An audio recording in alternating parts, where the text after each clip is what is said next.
Hey, good afternoon and welcome along to Air World. Hey, you are Stu Bear and right, question. You're probably asking, why is Stu Bear in a farmer's field? Now let me tell you, lad, the reason we're in a farmer's field, just on the other side, you can see there's a runway. And it just so happens that today they have a family's day down here, so I've hightailed it all the way from East Mids down to I'd love to say sunny Odiham, but it's not bad really, you know. I mean, it's a bit cloudy, but I tell you what, it's quite warm. It's you know, just in a t-shirt and absolutely fine. And so what are we going to bring you? Well, I've got to be honest, I don't know what to expect, okay, because it's one of these RAF Families Days. I'm in a private field where I'm actually staying, so there's no problem there whatsoever. But it's a Families Day, so that means there's RAF flying, and coming up in around about 15 minutes from now, we've got the Red Arrows. They'll be actually coming into land. So I've gone live a little bit early so you guys can get yourself all sorted out, and we can get a few people in the chat room. You can do a bit of sharing and get a bit of an audience going. It's going to be quiet in between the flying, like you would expect, but in between all of that, we should bring you some pretty cool stuff. I say I haven't got a schedule. The only thing I do know for sure is that the Red Arrows will be here in I say round about just over 15 minutes from now, okay? And in between, if we get some real long, slow, quiet periods, I'll just hit a replay and what have you, but we'll be going on and off live throughout the whole afternoon. The actual show today, it goes on until 5 o'clock. Well, it does here anyway. I don't know how long I'll actually be going for. We'll just see how it goes. Farmer Steve. There you go, you see. Look, hey, look. There you go. Proving it. We're in a farmer's field. They don't talk like that down here. We're down at in Hampshire, an absolutely gorgeous part of the world. It really is beautiful, and creating quite a bit of dust. And yeah, we're down at Odiham, so down here in Hampshire. Gorgeous place, it really is. So who have we got joining us in the chat room? Well, to start off with, Keith B. We've got SHGP, Farmer Steve, Falcon, Drift Gaming and Cars. Julie is with us. Jake Jackson, Barry West from over in the USA. Keith B. We have, did I mention Jake Jackson? I'm not sure. I think so.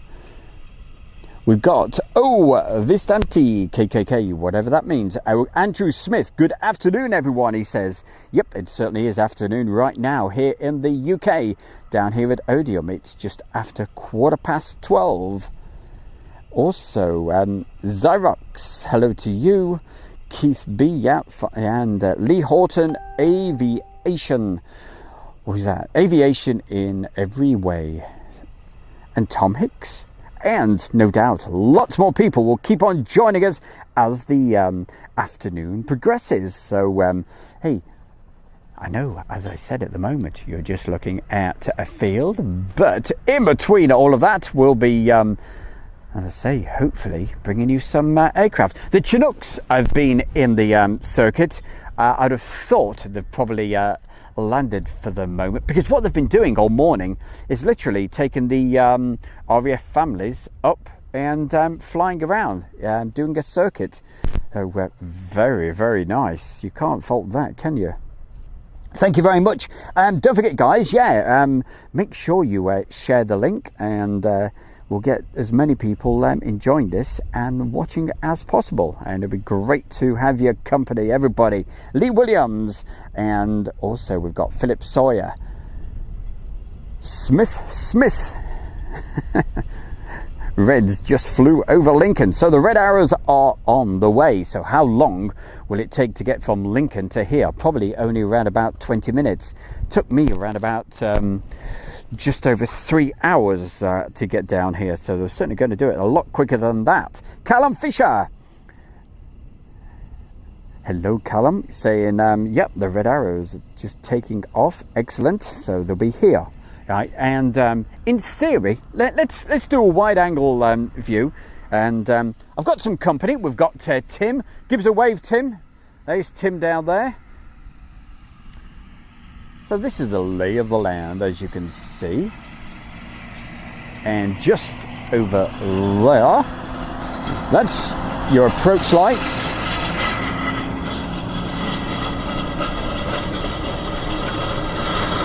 So pretty close to those approach lights.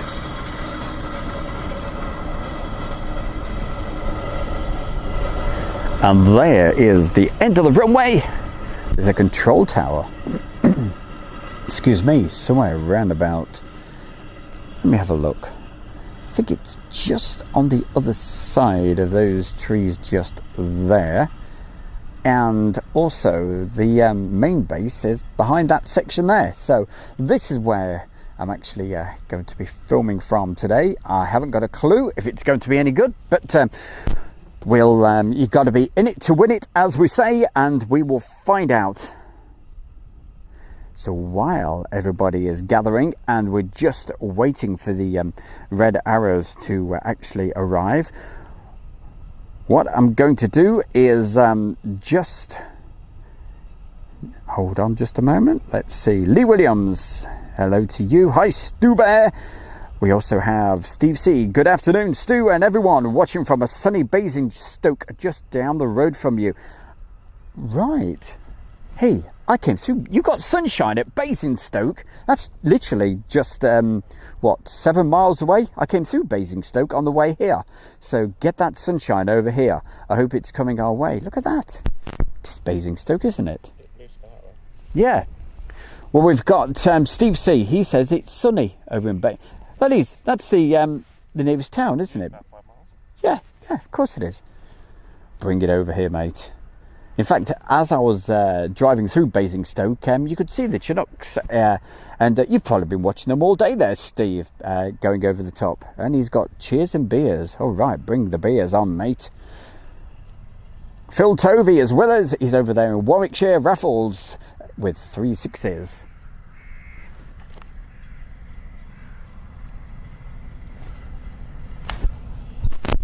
I don't know whether that's the tractor or whether that's a Chinook. I can certainly hear something.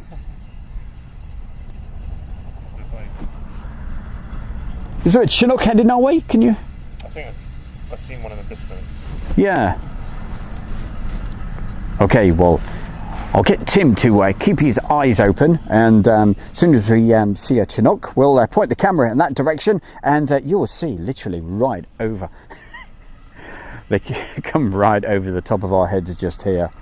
Who else? Zyrax, hello. There's a BBMF Spitfire Mark 19 and Mark 11 Black Hurricane Airborne. Nice one. Hey, bring them down here. That's what we're going to hope for. Let's just give that a jiggle. There we go. Sorry about the crackles just then. Honestly, it's not me. I wasn't eating crisps. No way. We got a wash 2004 says good morning, because it's early morning where he is in mid USA. And Andrew Austin, hello Andrew. Hey, well, gotta say a big thanks to everybody that joined me live last night at 7 o'clock, live from the studio. Great fun. And I really enjoyed last night. You were an absolute brilliant, you really were, everybody. And thank you for joining us last night. We've got Ben Bear Williams. He wants to say afternoon to everyone as well. Okay, hey, just keep on bringing those messages in, because hopefully a little bit later I'm hoping it may get too busy to talk. Right, let's have a look. Tim is pointing over to the right, and he says, hey, there's a Chinook over there, Mr. Bear. Right, let's have a look. It's way in the distance, but there you go. It's time for us to focus in and get a bit of practice. Here we go. And as I said, that's what they've been doing for most of the morning, just flying around in the circuit and taking the families up. That's not bad, is it, eh?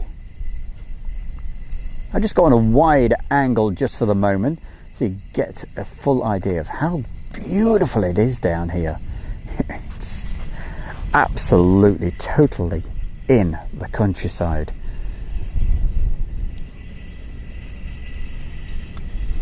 And it is just an absolute stroke of luck that I happen to be down here when the Families Day is actually on. I got this booked a few weeks ago, and then I looked and thought, that's interesting. Hey, that's where I'll be. So I'm down in the little van, you know, with the put-up bed in the back. Here it goes. Right, I shall go nice and quiet and let's see what this looks like.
And another Chinook heading round as well, and it's all right, this I could hear aircraft all over the place at the moment. I've even got the birds mocking me now. Can you hear the birds? Hey, love it. Absolutely in the countryside. What a beautiful place.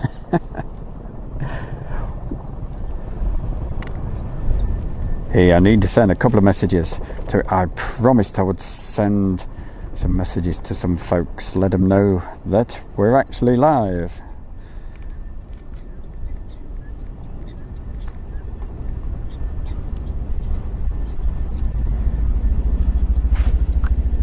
And coming over those trees, let's have a look, see if we can get this one as well. Here we go.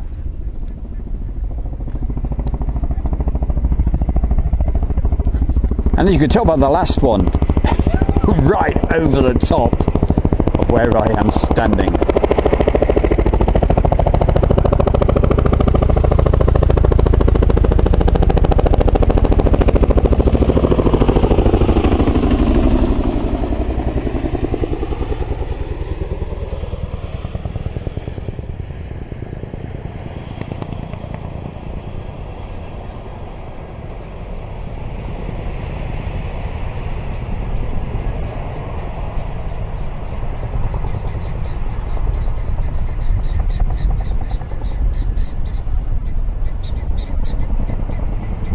And hiding behind the trees and going back into the base. Well, Steve C, I think it was Steve, wasn't it, over in Basingstoke? Well, that blue sky is just about where we are now. So let me sorry, just a bit of dust on there. Let's have a quick look, see what that is. About 10 minutes away with the Reds. Okay. I think that's got the dust off.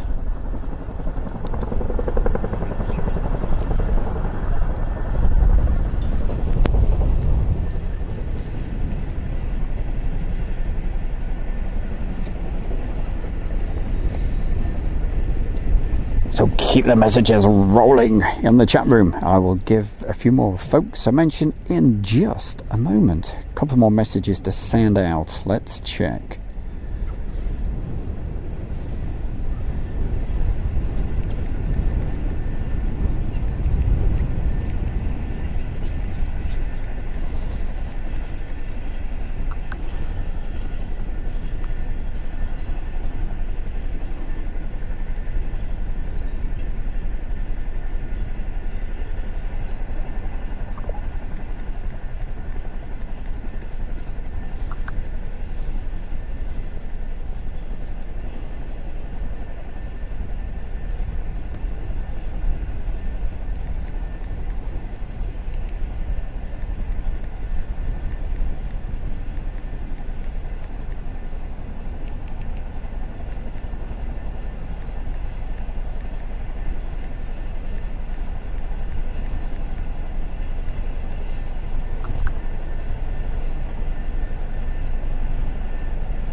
Aviation in every way, he says, is the Lancaster flying.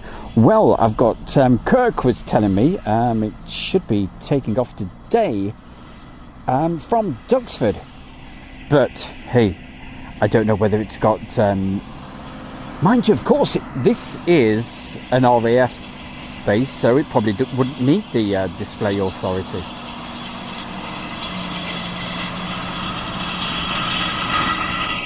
But as far as that's concerned, I haven't got a clue.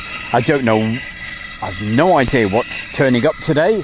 The only thing we do know is that the Red Arrows should be with us pretty soon. I mean, everything is just rumours, really. But there's certainly an air display scheduled. I think you're a small spot. It's probably that Chinook.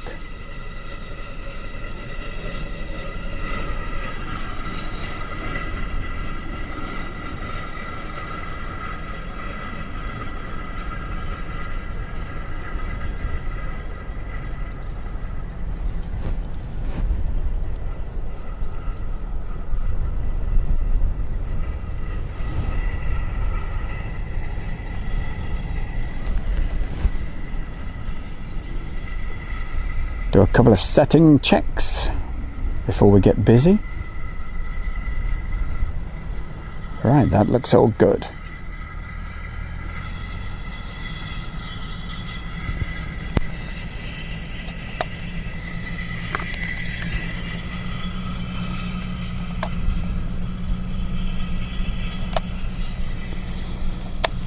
There we go, a few cracks, bangs, pops, and literally while I'm just sorting a few things out to make sure everything's all tickety-boo.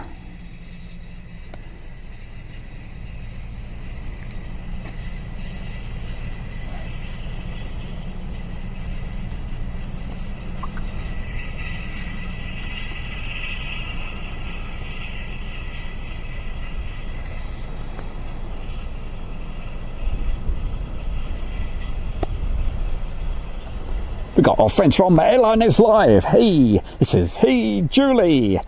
Hey, my name's not Julie. My name's the Bear. Hey, Airline is Live. Nice to see you and hope you're having a good afternoon.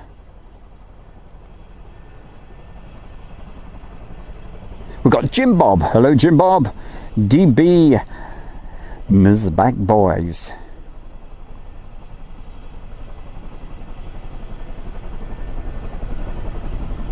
We got Rewind.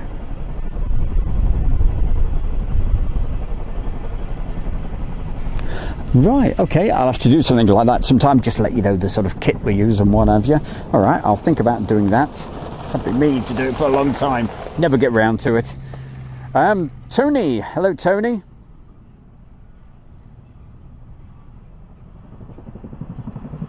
Callum Fisher is also with us this afternoon.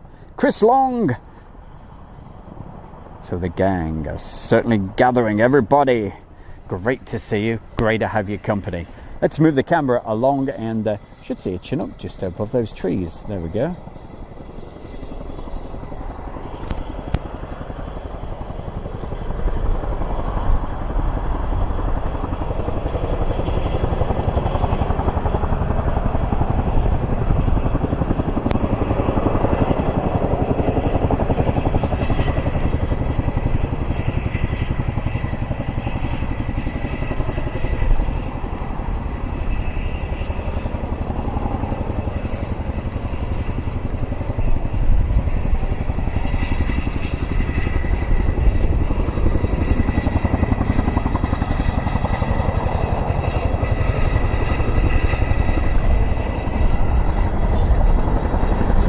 So for anybody just joining us, where are we? We're down here at Odiham. It's in Hampshire.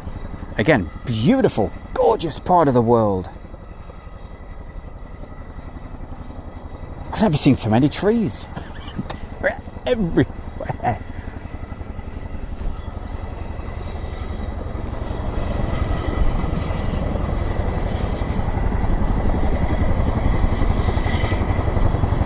Shouldn't be too far, too long away actually now for the red arrows to actually come through. And later in the day, I think around about 3, 4 o'clock, something like that, they'll be doing a display.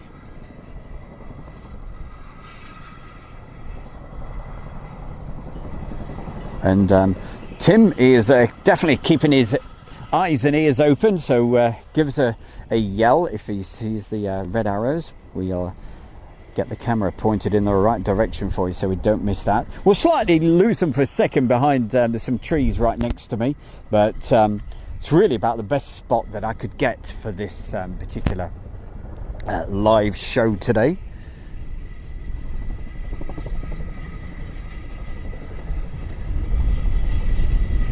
Donald Roger Palmer is with us. Who else can we say hi to? Chris Long, Callum Fisher, Jim Bob, Kirk Ferrari. Hey, not a problem, Kirk. Well, hey, good to see you. I know you like your military stuff and what have you.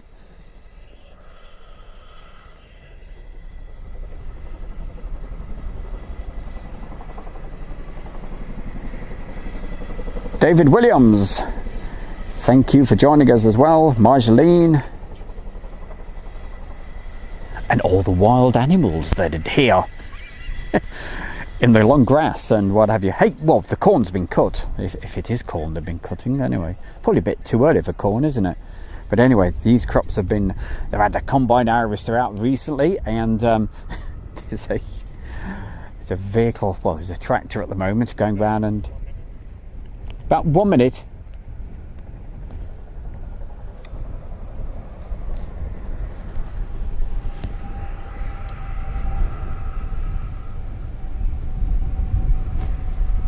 So literally scanning the skies at the moment. With the red arrows, they literally just sneak up on you and straight through. But they're not going direct into a display. They'll be coming in, landing, and then doing a display a little bit later in the afternoon.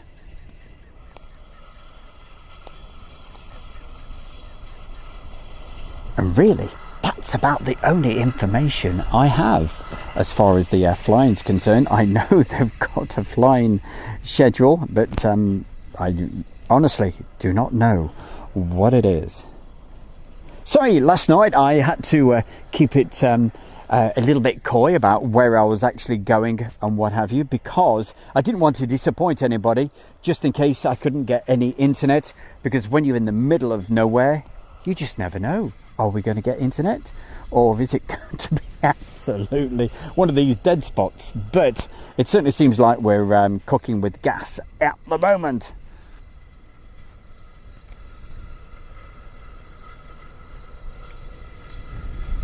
Edward James, nice to see you as well.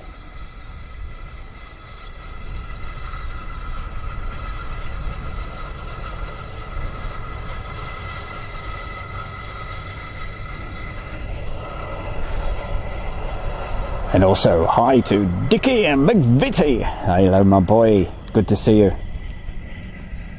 Actually, I was just trying to think. Of course, no, he's not a million miles away from here, are you?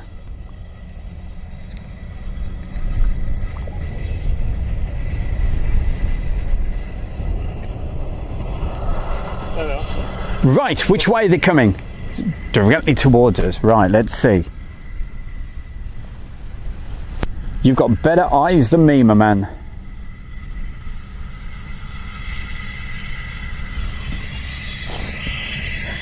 You can see them. I can't.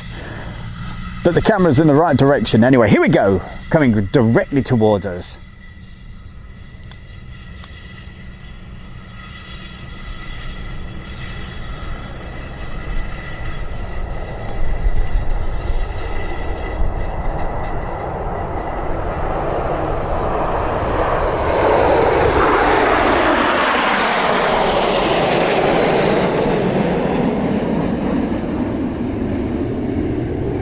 Just dipping below those trees at the moment.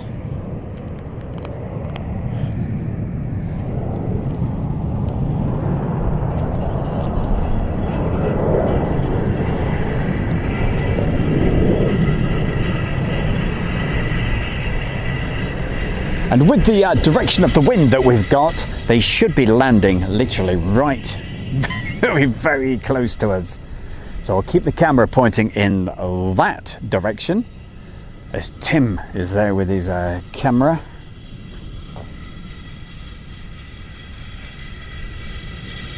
Piotr, good to see you as well.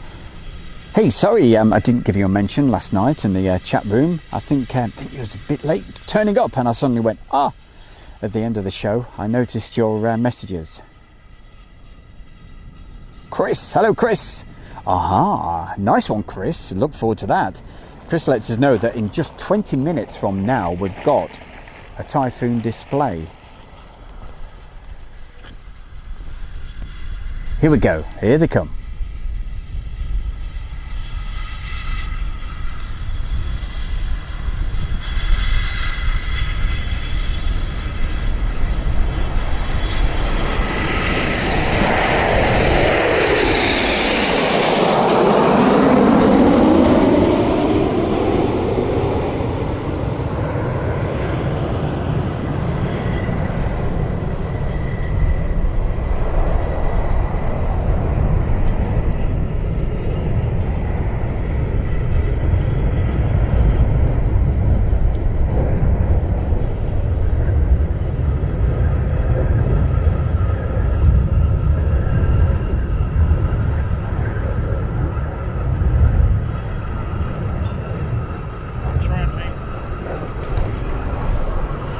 Right, let's get back.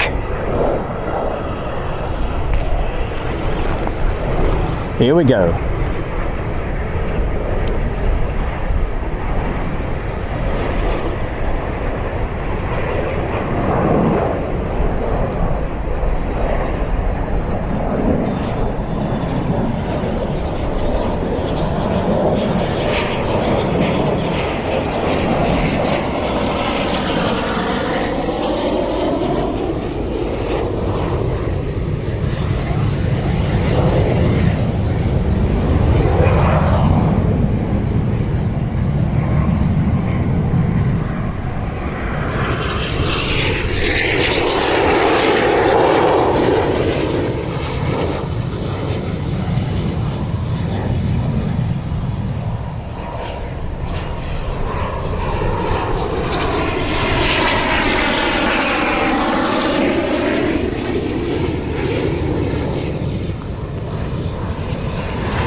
I certainly hope you enjoyed that. I certainly did. That was that was great. I tell you what, I mean, I had to go on a real wide angle shot. Pretty close to where they're actually landing, and that was just fantastic. I hope you enjoyed that, and I hope you're going to enjoy what's coming up fairly soon, because they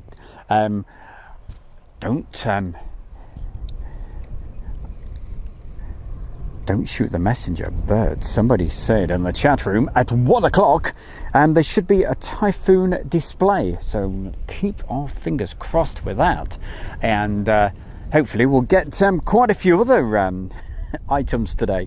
It's one of those great sort of things where you know, you take care, Tim. Lovely to meet you. See you later. There's Tim. It's the only way to get about, I tell you. Get a Bearmobile. All right. Edward James, he's in the chat room as well. So many great folks. If you're just watching this on your TV or whatever else, and you'd like to take part in the chat room, just say hi. You're perfectly more than welcome to do that. It's absolutely free to take part in the chat room. It's free to subscribe, and it's free to watch. All we do ask, the most important thing at all times is, whenever you put a message in the chat room, always make sure it's respectful to everybody throughout the whole world. All right, because hey, we've got people from everywhere on here today, so great to have your company. We've also got, oh, Chris, thank you.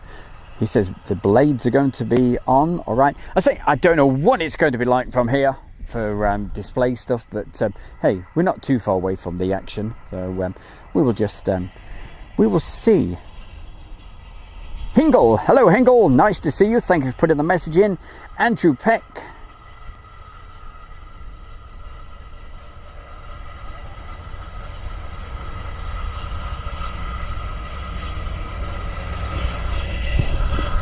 oh, nice one. Of course, yes, I noticed the Reds were down at Waddo yesterday.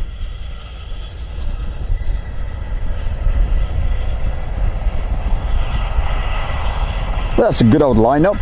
Thank you very much there, Smythe Smith. So, hey, Typhoon display coming up.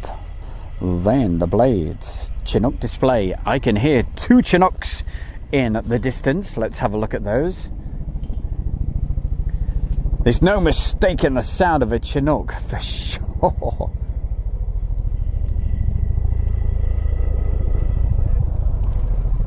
John Lawson, hello to you. SHGP Virtual Aviation. Hiya, Steve.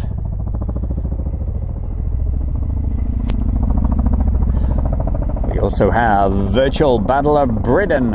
Hello, good to see you as well. GB Model Zone is with us.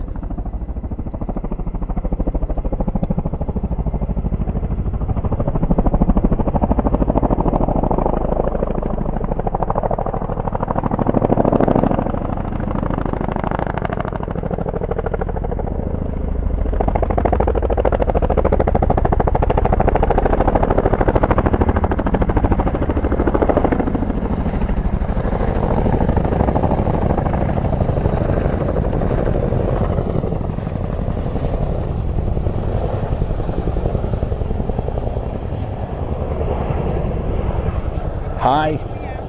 Hello. Can you edit me out? Sorry? Can you edit me out? Oh, yes, you're not on. Don't you worry.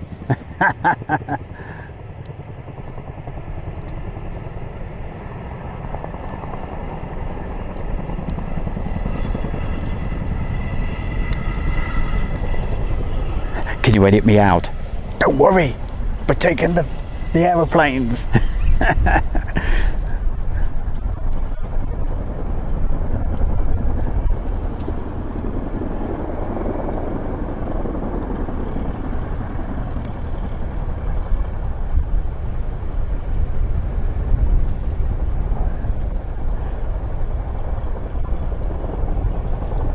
We've got Mike DeVita. Hello, Mike, over there in the US of A.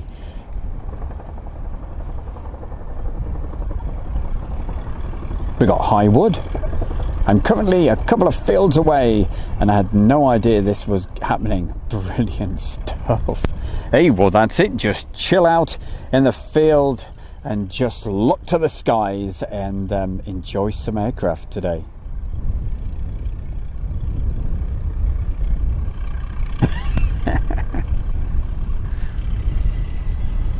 There's another tractor coming up here. See, I told you, we're way in the countryside.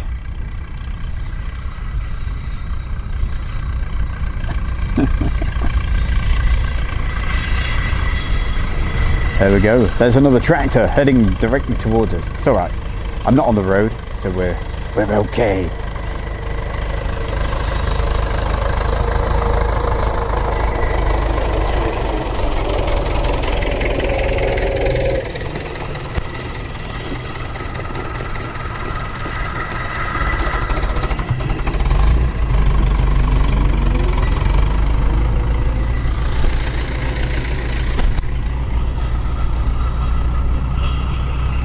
So what's going on? Says hi Wood. Right, I'll tell you what it's all about. Okay, so he's in a field not too far away. It's the RAF Families Day, so you should see some rather nice aircraft action coming up in less than 10 minutes from now, I believe.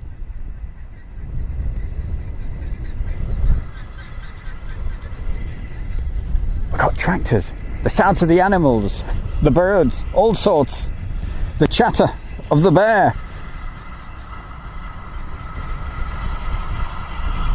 And also there's a BBMF Spitfire just north of Odiham. Thank you very much there, John, letting me know. I'll keep turning my head around.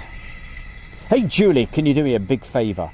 Right, could you send a Skype to Morris? I don't think Morris knows. He'll be gutted if he misses that. I don't think I can do it on this machine. I'll try.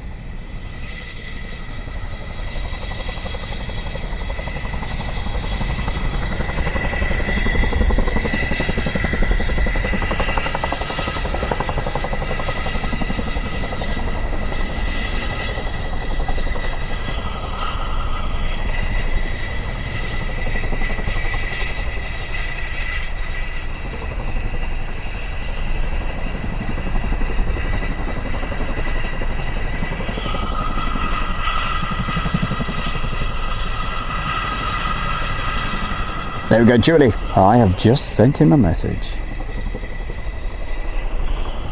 Right, back to the chat room.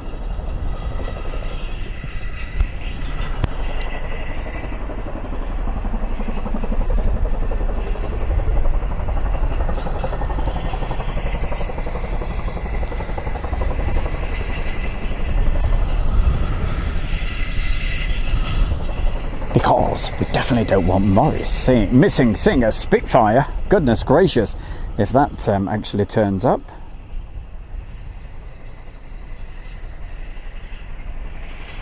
And also hi to Al Jones down there in Merthyr Tydfil. Hiya Al, I hope you're doing okay, my boy. Stinky Mole, hello, also hi to you.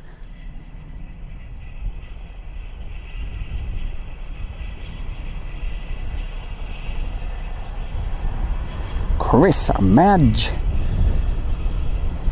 And hi to Michaela. Hello Michaela. I love those pictures you sent across last night.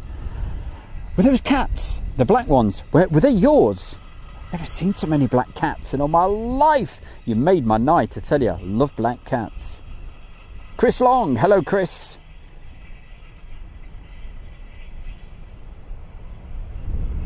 Merton, I think that's how you say your name. Great to, oh, I've just missed your message. Sorry. Oh yeah, here we go. Great to enjoy a live show again. Hey, whoa, we certainly do lots of them.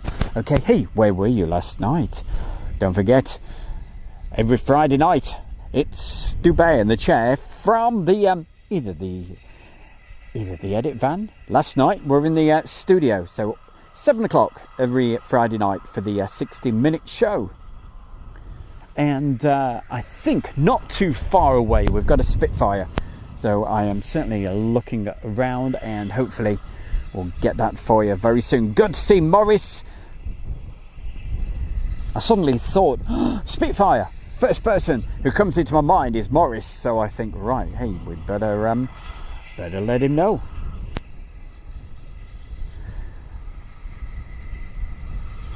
Morris says, greetings everyone, with the cap locks on.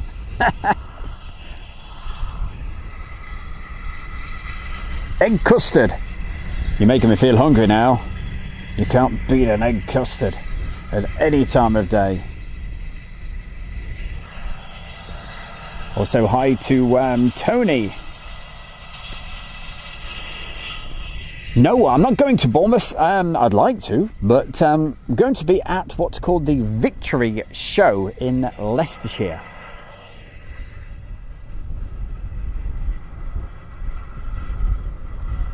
Carl Hanlon, hello to you as well. Who else can we say hi to? Philip Sawyer, Raffles 666. So keep on bringing our messages in, and I'll do my best to say hi. But obviously, when the flying starts, that's when, yep, I shall be very quiet and enjoying the sight and sounds of the aircraft. That's the most important thing.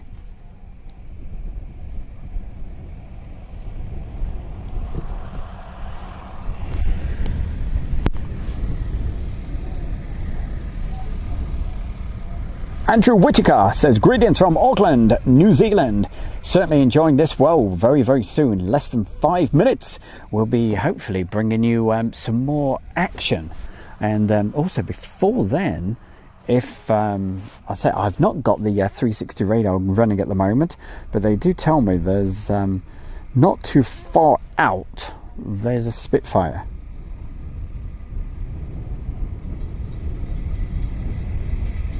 We'll have a good time there down at Heathrow, there, West London Transport and Wildlife. Have a good afternoon.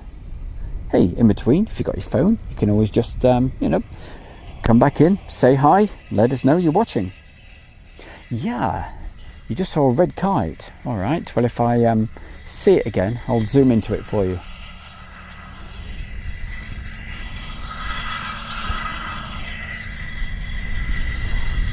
I think it's going to be one of those days where we have a bit of blue sky and then cloud, blue. There's certainly blue sky to the left of me at the moment. Must be that stuff that came over from Basingstoke. We had it for a short while.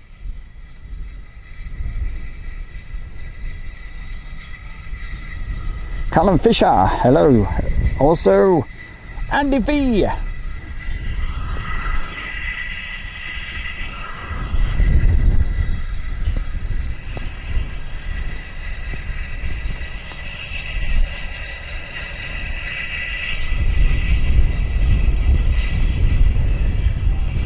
And if you wonder what that noise is in the background, if you only just joined us, it's a tractor, because I'm literally in a field.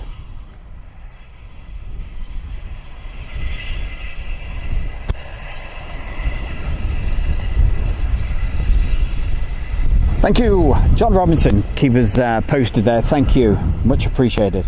That Spitfire is not far out at all. Kurt Ferrari says, bit of light rain over there in Market Harbour. Well, keep it up there. It's supposed to be pretty good down here, I believe.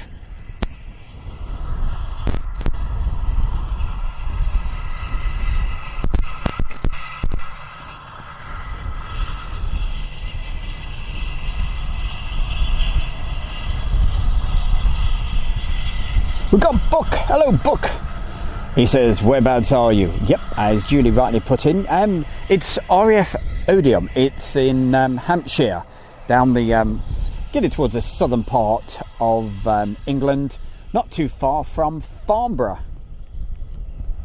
In fact, Farnborough is it's around about 8 miles from here, and quite often the aircraft literally go right over the top into Farnborough. But not today. I certainly wouldn't have thought. Spitfire to the east. Okay, right, I am looking. Certainly loved that arrival of the red arrows and the that split going either side. That was quite something.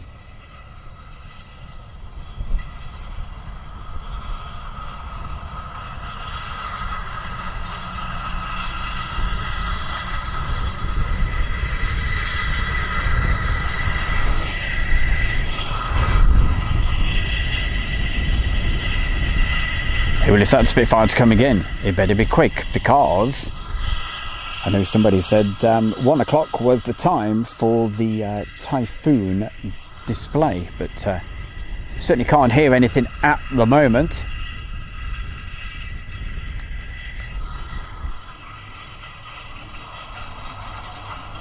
Ruffles, keep the messages coming in, and everybody else, thank you.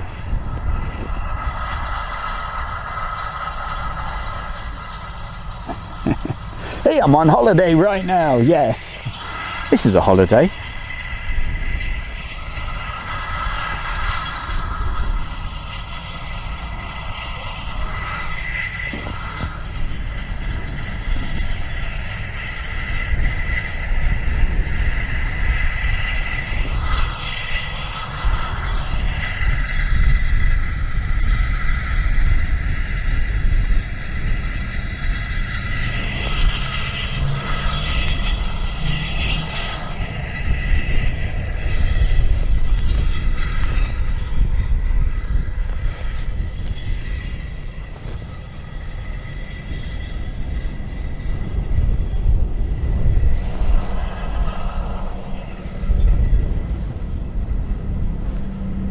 Here we go. I can certainly...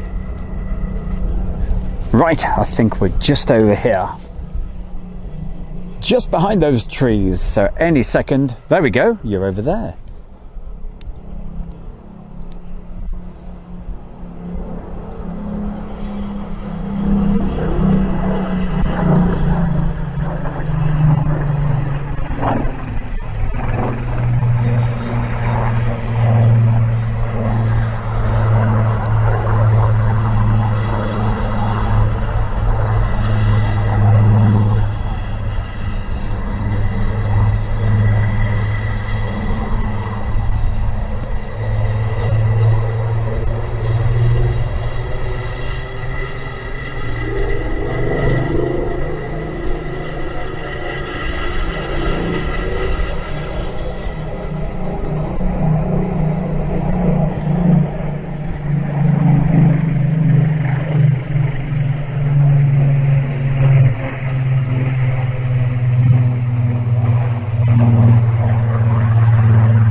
Wowee. Hey, that was great. Really enjoyed that and hope you did as well. Ah, brilliant, brilliant. Let's see if we can pick it up again. I don't know if it's going to actually be landing here or just departing straight off. We'll find out. Looks like it's actually departing way off. Yeah, it's quite a distance now. We'll see though. I hope you enjoyed that. And so that's 2 items nicely ticked off that I've really enjoyed so far. And I'm thinking of me. I hope you're enjoying it as well. But that arrival of the red arrows, that was absolutely fantastic. And hopefully later today we'll have display of the red arrows, but it's just one of those things where I haven't got a clue what's going to be happening today. I thought somebody said in the chat room 1 o'clock was the time for the typhoon display, but hey, it's one of those things we just don't know.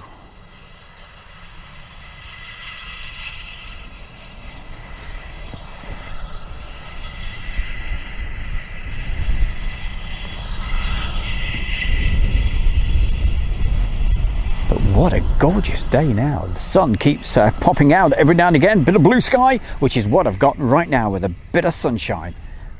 Excellent stuff.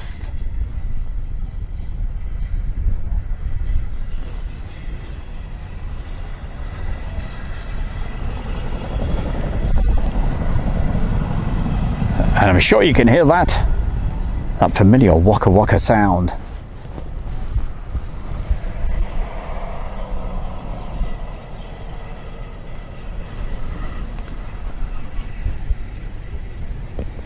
Because, hey, there's certainly you're going to see quite a few Chinooks today, because this is the base of the Chinooks. This is where they're based here in Hampshire at RAF Odiham.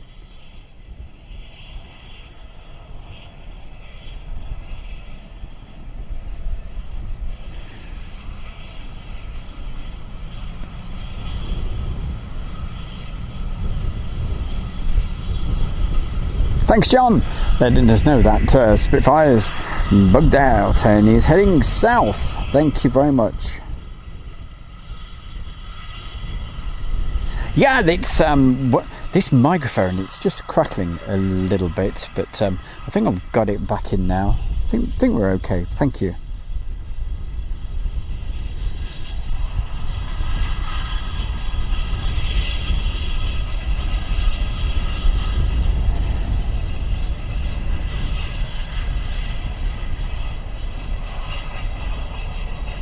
Phil Tovey, yep, down here at Odiham. It's not an official air show or anything like that. It's just that, hey, if something goes up in the sky, I will do my best from the my little location where I'm staying for the next week. I'll try to film it for you. That's what it's all about. And it's great to have everybody's company. Thank you, and keep on doing what you do. Do a quick share and. From the back garden or whatever, from the field. Helen Wood, hello Helen. Also hi to Rich B. And Helen Wood, she's over there in good old Cleethorpes.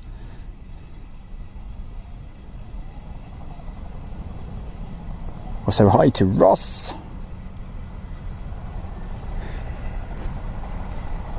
I've no idea, Ross. I'm just going by what somebody put in the chat room saying, oh yeah, a typhoon at 1, but we never know.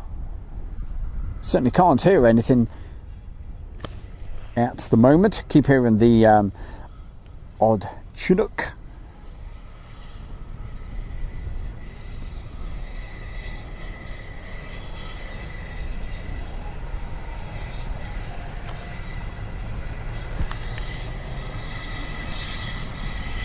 But certainly stay with us throughout the afternoon, and as soon as we get some actual flying, I shall point the camera in that direction and go nice and quiet.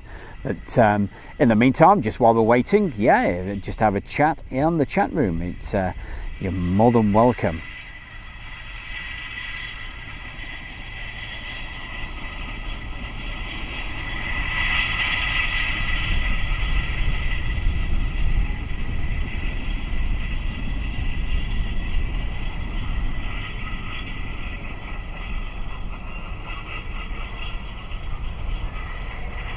I think what they're doing with the smoke with the red arrows, what it is, they're just looking for a cleaner, something cleaner to use rather than just mixing diesel into it.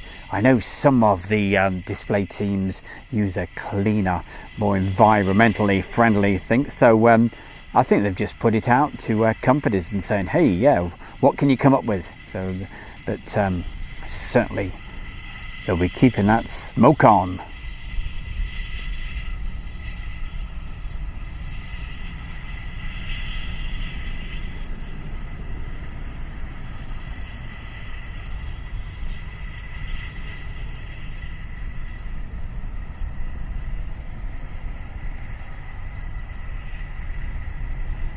Hey Jamie, will you just put your feet, well, you've got your feet up, you're there in bed, not feeling too good, but keep on drinking and just hey, take it easy, my man, and I'll try to put a bit of a smile on your face, you know, you're not feeling too good. And thank you very much, and thank you for joining Stu Bear and the gang right here with Airshow World. Thank you, Alfie. So 3 o'clock for the Typhoon, around about 4 for the Reds. Okay, I'll do my best to bring those to you.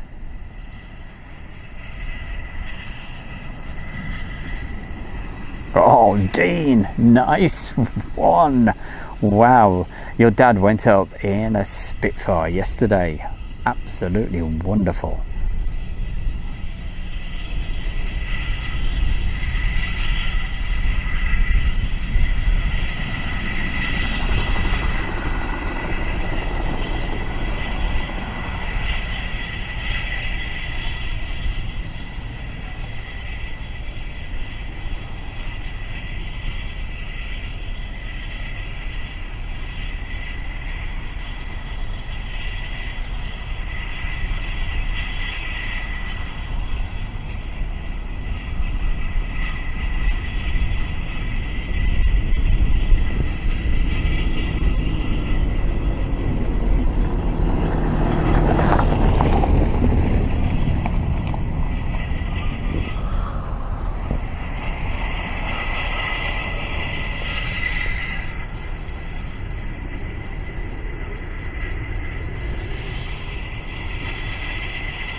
We've got My Cat. Hello, My Cat.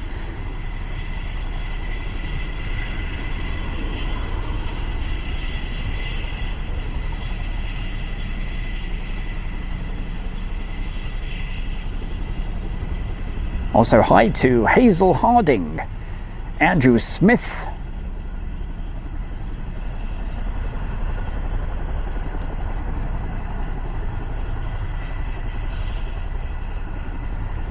and also hi to Phil Boardman. Hello, Phil, who wants to come and say hi to just while we're waiting. Let's have a look at that. I mean, hey, it's something in the sky, isn't it? Let's see if we can find this red kite for you then. Hold on, I think it's somewhere around about there. It's rather difficult to find, but oh, there we go. There you are, you little devil.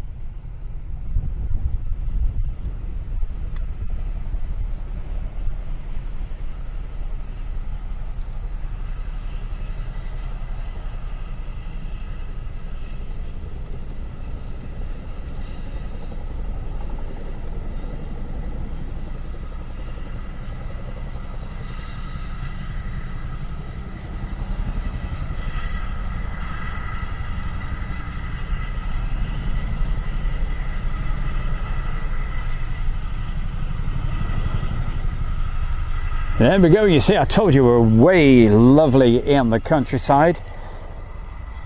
but there's something a little bit bigger.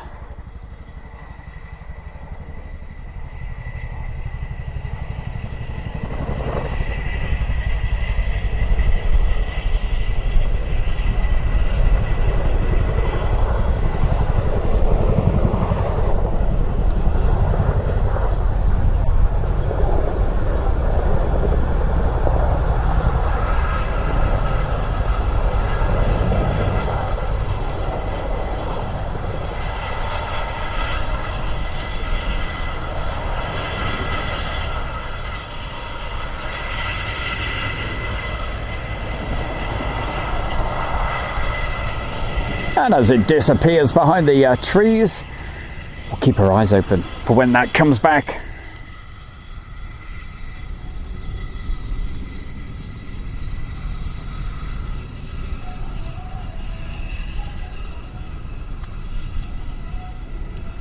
There we go. Zoom in, zoom out, zoom in.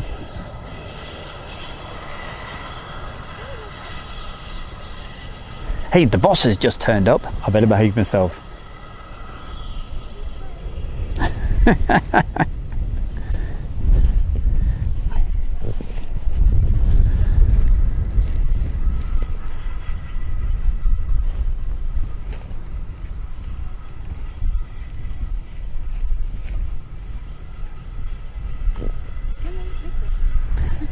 I suppose you could eat your crisps. Yes, yes, yes. It's all right. Everybody can hear you. Don't you worry. Very sensitive, these microphones, you know.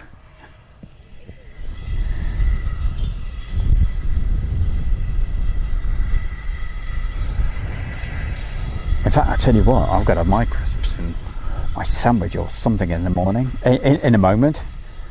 What I was going to say, I haven't had anything all morning. So yeah, the bells start to, you'll be hearing it rumble in a moment.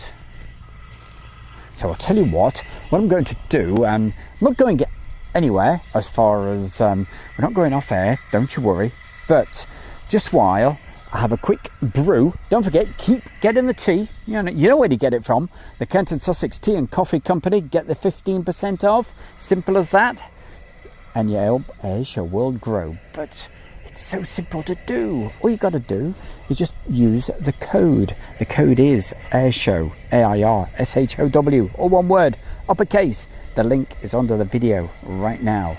But while we're just waiting for the next item to actually happen, right, I'm just going to show you some clips direct off the camera, completely unedited.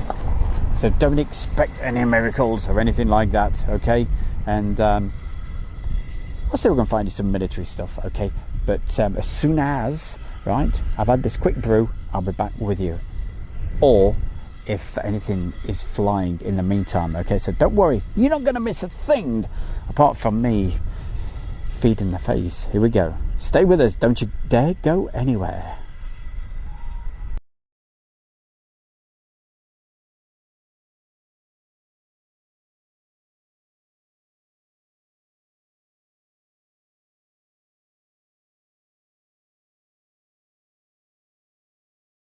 Spitfire.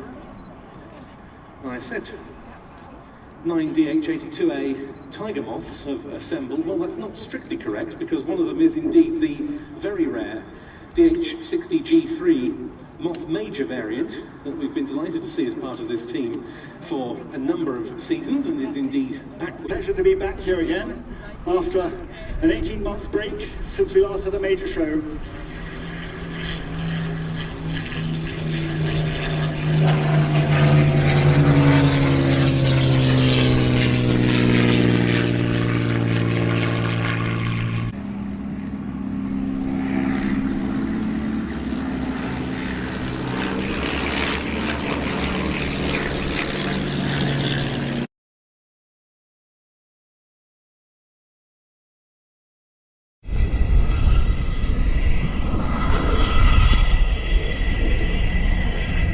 Well, I can spy and see and hear something.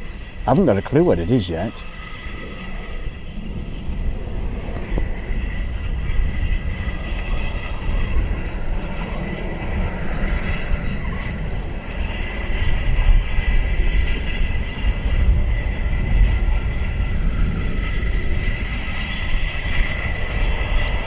Oh, don't worry, it's something just heading into Farnborough.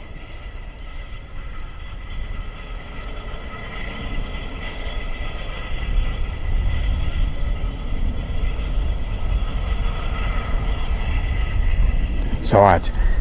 Trying to keep my promise of making sure you don't miss anything, and I could see something that was just coming in on the approach, and I thought, ooh, eek, quick, stop eating that sandwich. Okay, we'll go back to whereabouts we were just a second ago, a little bit of luck. Okay, I think we were looking at Duxford, weren't we? The start-up of that B-17, Sally B.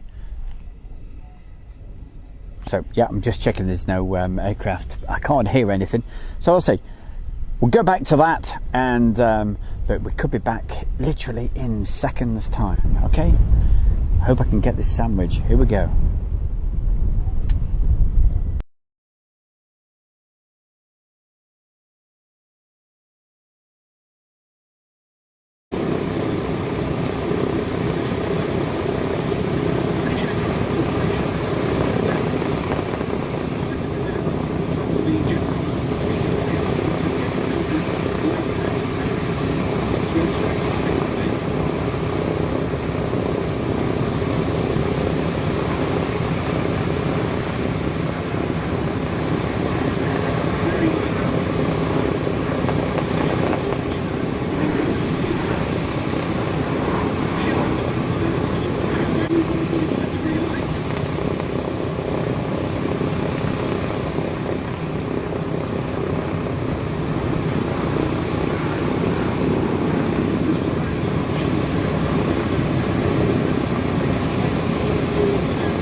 1972 saw the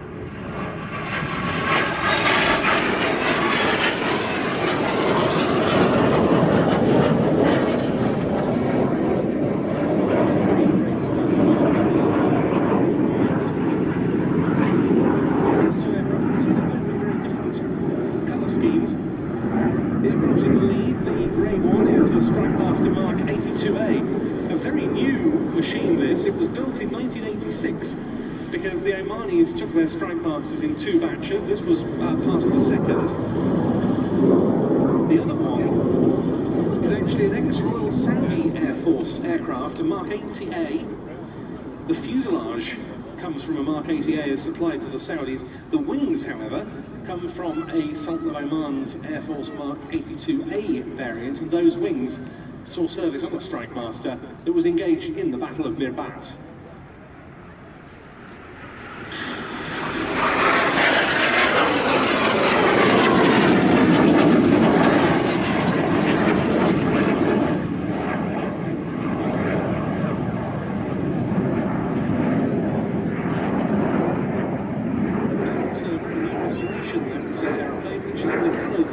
Sultan of Oman's Air Force Strike Master from that period.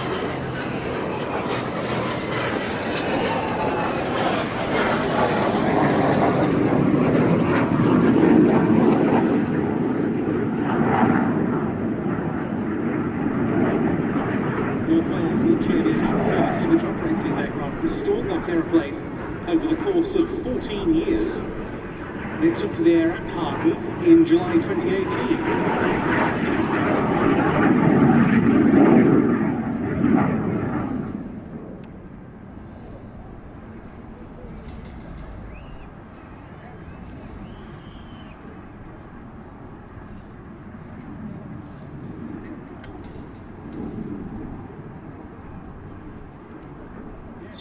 This sort of light attack platform, of course, has come very much back into vogue in recent years with the sort of conflicts that we've seen in certain theatres.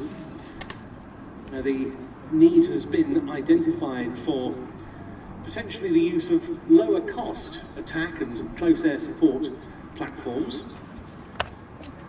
The rationale for that being that the use of something such as an F-22 Raptor, for example, on close support duties would be seen as rather wasteful. In they come once again towards us for another break.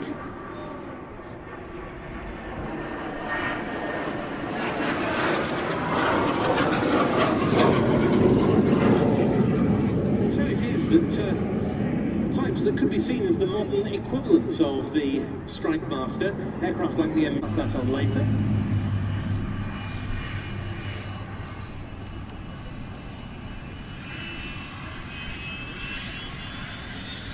And now we're looking out for the start of our US Air Force salute as part of today's display. We're going to begin with the 3 fighters, as Colin was telling us earlier, types synonymous with Duxford during wartime, and specifically with the 78 characters that stationed here from 1943 until 1945. This time,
when the P-51 was introduced, it wasn't automatically popular with those guys because the P-47 Thunderbird was a big aeroplane, lots of metal, was seen as being a very safe aircraft. They had lots of protection. They soon learned that the P-51, with its manoeuvrability and its pace and its all-round capability, was a much better ride for them.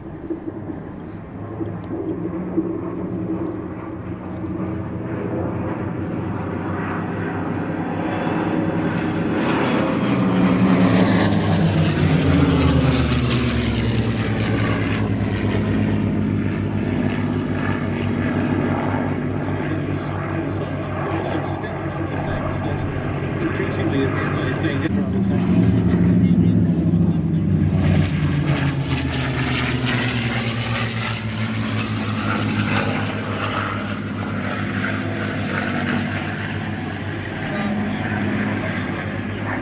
but it was also quite superb air-to-air mount. It's very easy to look at the P-47, especially in comparison with something like a P-51s we see here, or a Spitfire, say, and think it looks like a big lumbering aircraft, and nothing could be further from the truth. This is a tremendously fast, particularly in a dive, very potent and exceptionally nice to fly fighter. Yes. And a very stable gun platform. You know, oh yes. Heavy aircraft was in fact an advantage in all of the things that you just said. Dive and the stability in the air.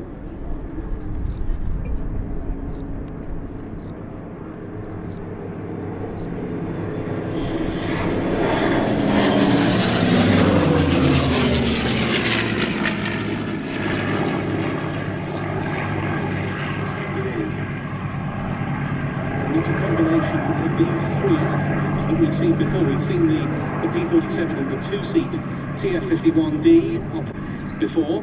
Well, that's the Mustang in the 78 Fighter Group colours with the checkerboard marking. The Hun Hunter Texas, which is also based here at Duxford.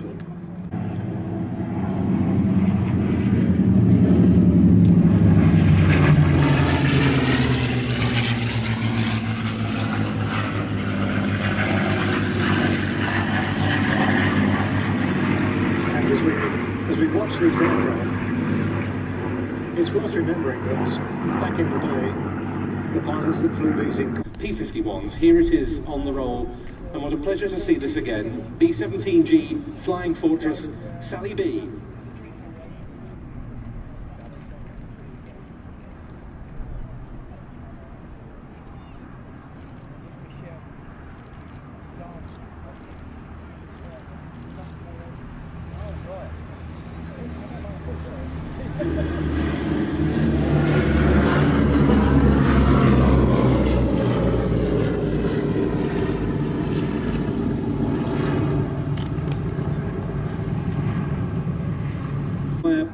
Georgian immigrant named Alexander Kartveli was not the aircraft that it subsequently became, and that we know design also from Kartveli's pen, a design that came to weigh 7 tons, which was more than something by Fighter Aviation Engineering, and also operated by Air Leasing, subsequently became.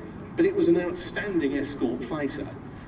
And then, of course, we come to the P-51 story, which is quite complicated in some ways. The aircraft conceived to meet a British requirement on the part of a company that had no prior experience building production fighter aircraft, initially powered by the Allison V1710 engine, and which was not a good high-altitude fighter in that form, but was an outstanding low-level close air support and reconnaissance aircraft, and one that was used right through the rest of the war in that form, having first come into service with the RAF. But then the famous story that we all know, of course, of the test flying done on an Allison engine Mustang at the Air Fighting Development Unit here at Duxford, the thought that the Rolls-Royce Merlin could make a good alternative power plant, and that in American-built Packard Merlin form, it certainly became. Now here comes from the left B-17 Sally B.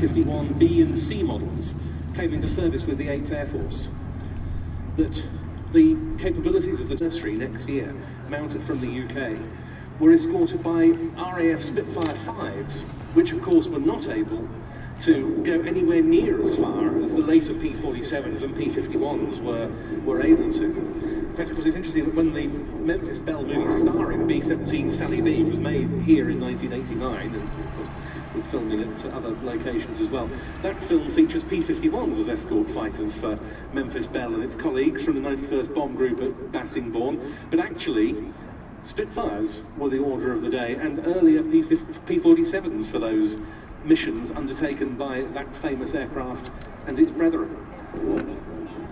And you mentioned the first flight in combat from the UK was in fact from Grafton Underwood, and the commander of that mission was Paul Tibbets, who later went on to command the attack which dropped the atom bomb, which effectively ended the Second World War.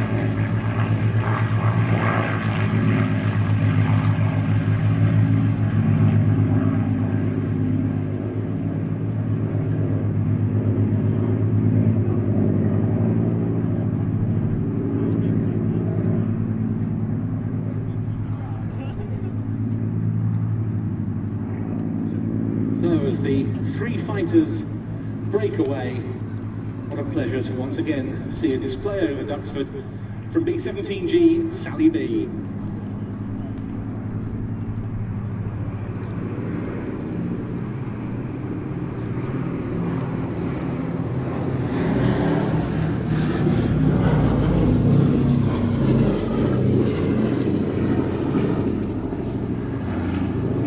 We say that because the aircraft spent 20 months grounded because of the coronavirus pandemic. It was decided not to display it at all during the very limited 2020 display season. But Ellie Sellingbow, this aircraft operator, and her colleagues at B-17 Preservation weren't to be put off by the still somewhat limited calendar of air events in 2021. They wanted to see the aircraft flying once again, and so here it is, looking absolutely resplendent because the colour scheme, the 91st Bomb Group colour scheme, has been reapplied over the closed season, and the volunteer team have done an absolutely stunning job of it.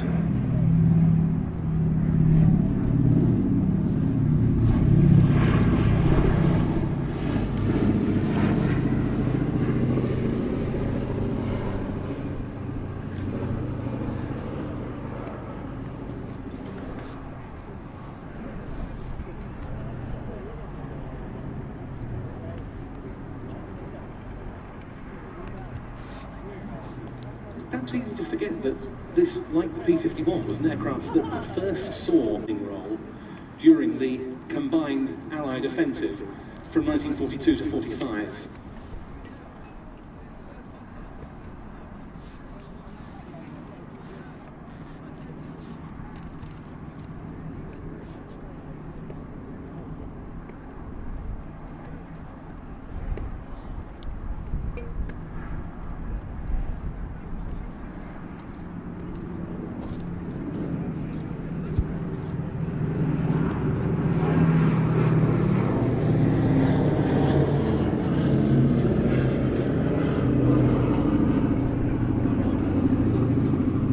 And as we were saying, Ben, those early missions, they sustained such huge losses that there was a point where it became unsustainable, and there was a real likelihood that the Americans were going to stop that daylight bombing idea. And it was the arrival of the, as we also just said, the P-51, which was a game changer. There's another point as well, that the pilots and all of the crews, their training began in America, where the weather was much more clement than in Europe. When they came over here and had to find targets in largely cloud-locked flying forces, they simply wouldn't need fighter escorts for the whole mission. But that hope, of course, was soon proved wrong, hence the tactical development that we were just describing. This B-17G model, very much the ultimate in civilian hands in the UK, headed up by Ellie Sallingbow. This is Sally B's final pass, and we're expecting to see smoke put on to represent damaged engines, the state in which so many B-17s would have returned to base during wartime. And there it goes. And this final pass, always dedicated to the mission of the Sally B supporters club.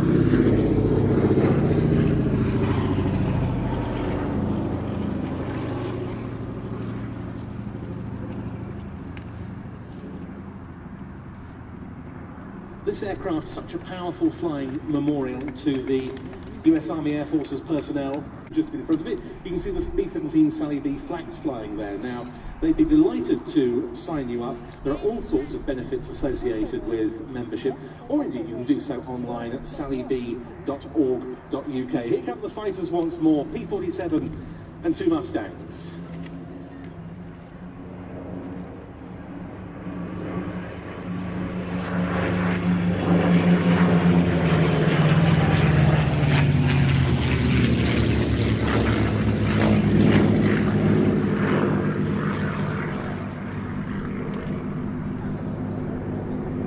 Sally B then first into land. This is its second appearance here in the season. It flew at one of our flying days earlier in the year. Andrew Dixon and Darryl Taplin at the controls today. And in watching Sally B, we also pay tribute to this aircraft's former chief engineer, Peter Brown, who sadly died earlier this year. Peter was so instrumental for so long in the maintenance and upkeep of this aeroplane, heading up the volunteer engineering team, and we recall him as Sally B slows to a standstill.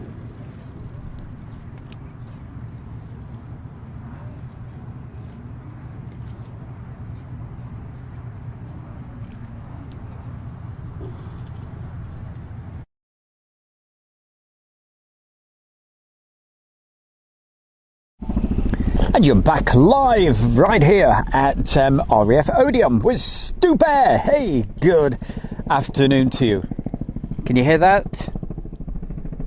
Of course you know what that is. Hey, yes, it's Chinook coming in very, very fast and low.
As you can see, what a location, absolutely beautiful, it really is. And just over there, that is the actual village itself, Odiham. It's in Hampshire, southern part of England, not too far away from, not too far from Farnborough.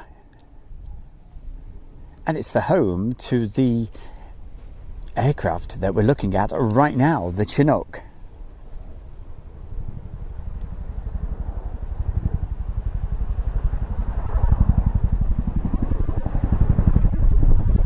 In case you didn't realise, yes, you are back live right now. It's getting towards 10 to 2 on this Saturday, 14th of August with Stu Bear. Great to have your company.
And I would have thought this year it's probably the only time that you're going to see a Chinook display,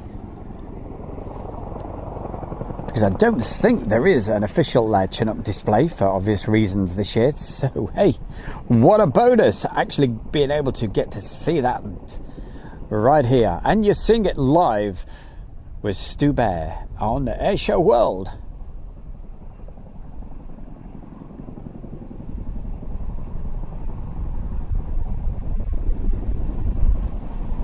And just before this, what you were doing, around about a month ago, I was down at with Morris down at Duxford for that air show. And what I'm going to be doing throughout the afternoon is on the quiet periods, I'll just flip back to some of that, so you'll get a chance. So don't get confused. Don't think, hey, they've got a B-17 there, and that looks like Duxford.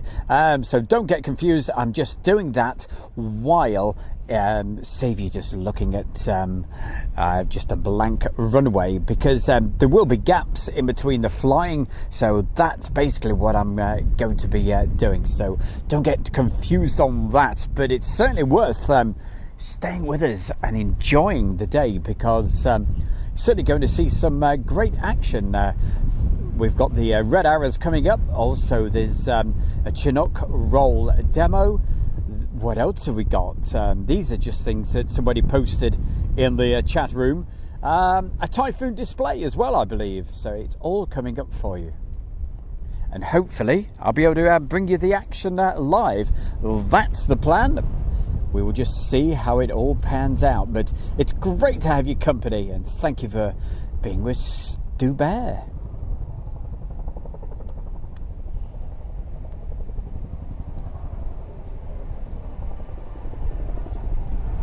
As you can see, spiralling up quite a height now. Let's zoom out and you can see.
Well, it's certainly great to have the sun starting to come out, and you can hear the crickets every now and again. So it must be getting to around about 23, 24 degrees. I'm sure Julie, she'll know the answer to that. I'm sure they start chirping around about 23, 24 degrees.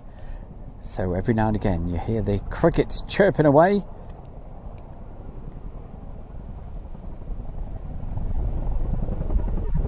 You can hear them now. It's just as well we're not in the south of France. Over there, gosh, what do they call cicadas, are they? Is that it? It'll come to me in a minute. But wow, now they are noisy. And they start chirping like crazy when it gets... it's a great thermometer. You always know when it's in the 30s.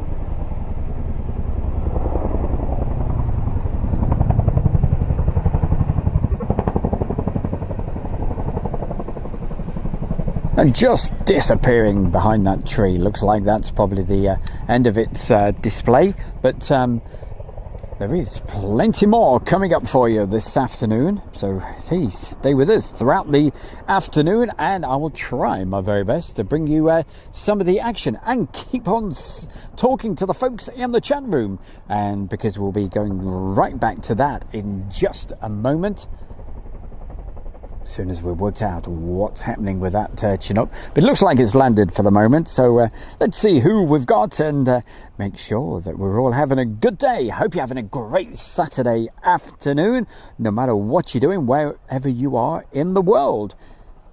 If you'd like to take part in the chat room, all you have to do, it's so easy. All you got to do is just, hey, subscribe to Airshow World, which is absolutely free, and then you'll be able to just take part like all these great folks in the chat room.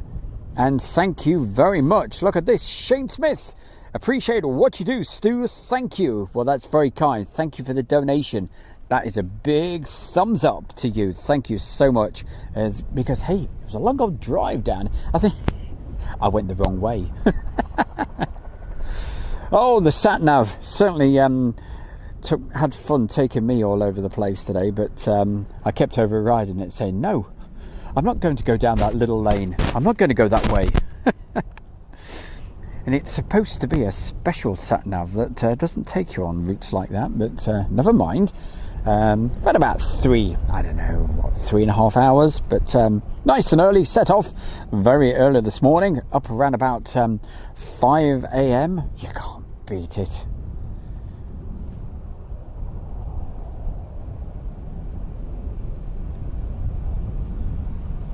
So what we're going to do in just a moment, I'm going to pan the camera around and see who's... so we can show you what... it's absolutely beautiful here. And we've got the boss. The boss is actually with us. There's Teresa keeping an eye on my good self. Hold on. There's Teresa. Give us a wave. Hello. I just need to sort that microphone out in a moment. So she's keeping an eye on the bear, making sure the bear's actually doing what he should. No, she's not.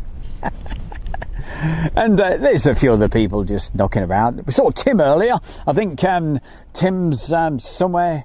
He's somewhere in the undergrowth, way over there with David Bellamy in the trees, and getting some. He wanted to get some nice shots of the Typhoon, but we thought it was going up around about. Somebody said in the chat room it's going up about 1 o'clock, but it was a Spitfire we had at that particular time.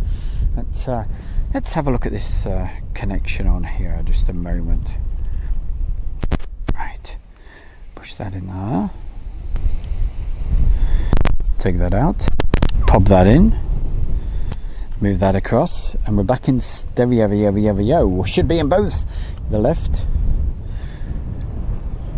There we go. That's the right. That's the left. And we all seem to be working. Okie dokie.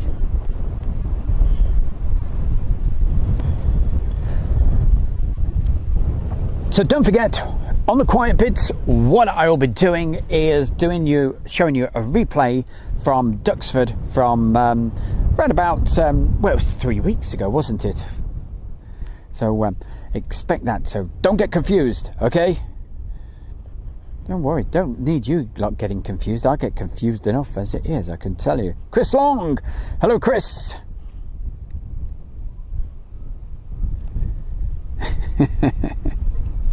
Nice one. Get the Winnebago. Yes. Yeah, it's really bugging me. Those creatures you get in France. Gosh, what are they called? Is it cicadas? Eh? I'm not sure. Just doesn't seem right. But anyway, apparently they were causing havoc as well down in Tokyo for the Olympics.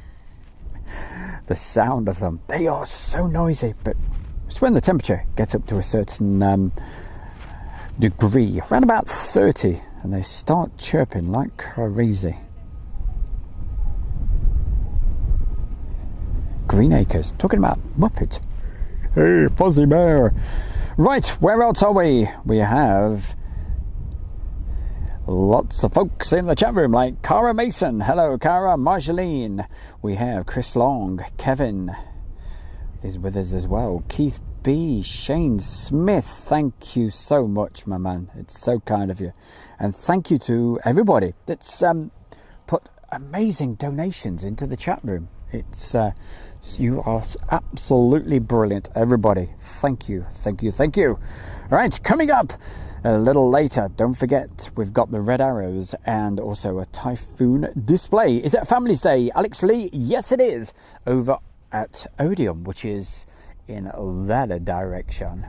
Well, actually, the village itself is, let's do a quick Spinderella. Beautiful village, it's superb. So there's your village over there, and do a nice wide angle shot.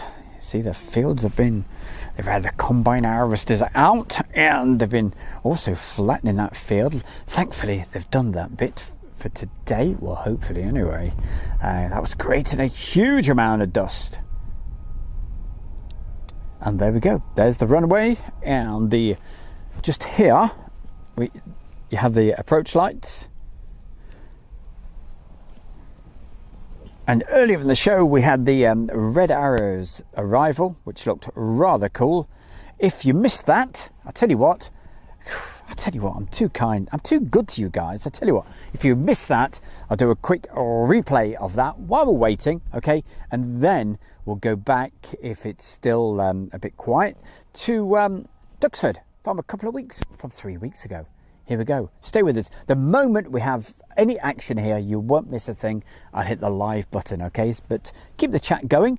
Keep enjoying the show. And remember, hey, keep on buying the tea. The tea? What's he talking about? Look under the chat room right now. You'll see there's a link. There's a shortcut, okay? Click that. It'll take you to the Kent and Sussex Tea and Coffee Company, where you can help Airshare World grow by getting the best tea and coffee in the world. And I tell you what, we'll give you 15% off every single order. All you got to do at the checkout is just use the voucher code, which is AIRSHOW, AIRSHOW, okay? It's just one word altogether, right? Check that out, and you won't be disappointed. Right, meanwhile, let's do this for you, okay? Don't forget, I'll be back live as soon as we get a little bit more action. He says, I was just checking on those, okay. Right, back with you again very, very soon.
Hi.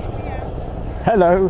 Can you edit me out? Sorry? Can you edit me out? Oh, yes, you're not on. Don't you worry.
Flying fortress.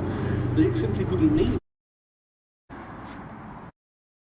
Just in front of it, you can see the B-17 Sally B flags flying there. Now, they'd be flown by the highest scoring ace of the 355th Fighter Group, Henry Brown, nicknamed Baby.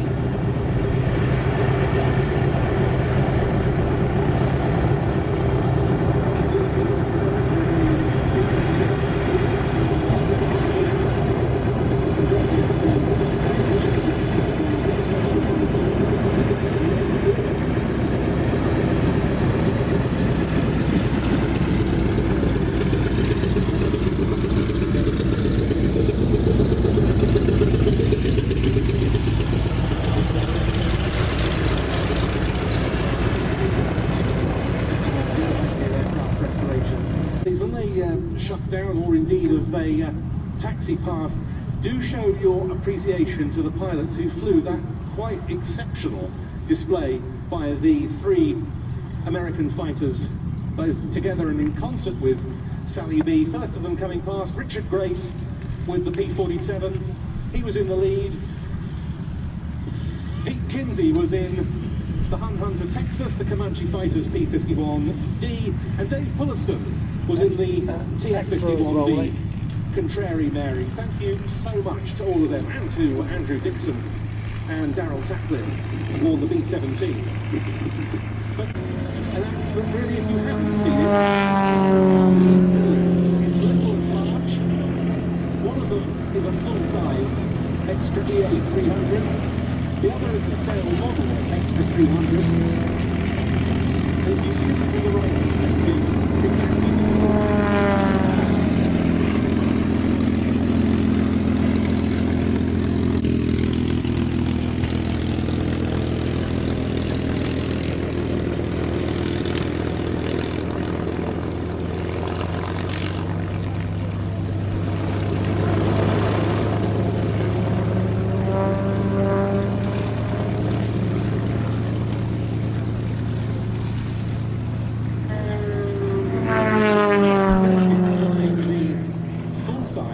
Extra.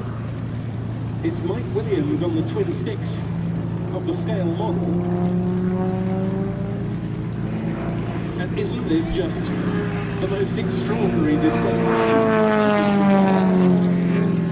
This is really amazing. Yes, that's most people's first thought.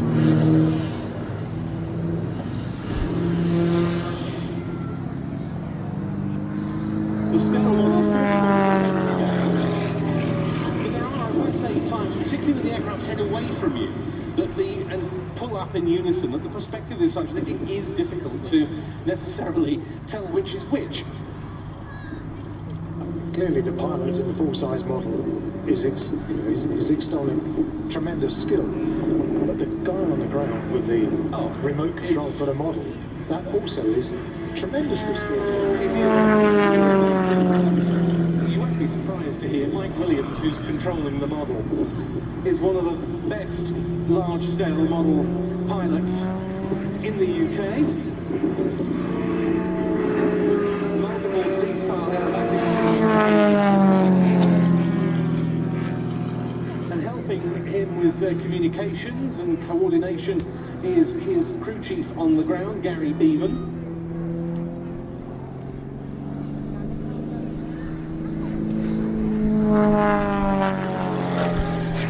What they're doing here to enhance the effect I was talking about is that Mike is generally flying about 2.5 times closer to us on this side of the airfield than Chris is with the full-size aircraft. It gives that illusion that they're closely matched in terms of size and performance, plus of course meaning they're separated for safety.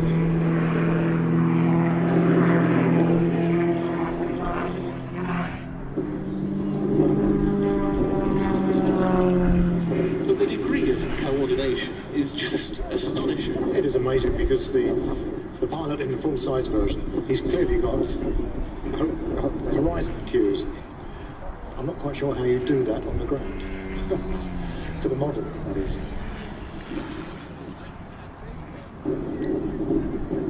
And here they come in for a cross. And synchronized flicks.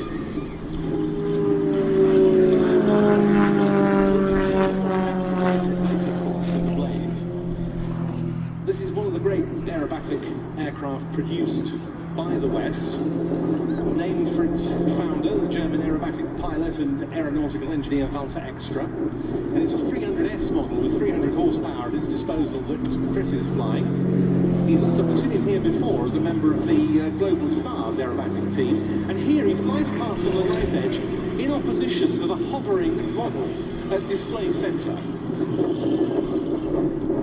And that's of course an indication of the amazing power-to-weight ratio of the model. Yeah. And also, in fact, you could achieve something similar to that in the full-size version. You could, not so close to the ground. Not so close to the ground, no. Bringing the two back into formation for a topside pass down the line. You can see it's pretty bumpy out there, so that's another factor to bring into the equation.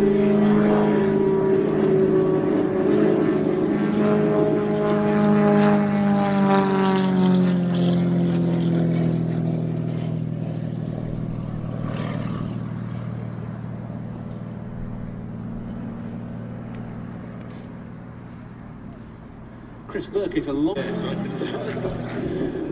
can well imagine it. And as Mike describes a rolling circle with the model, there's Chris up in front of us, spinning down in the full-size 300S.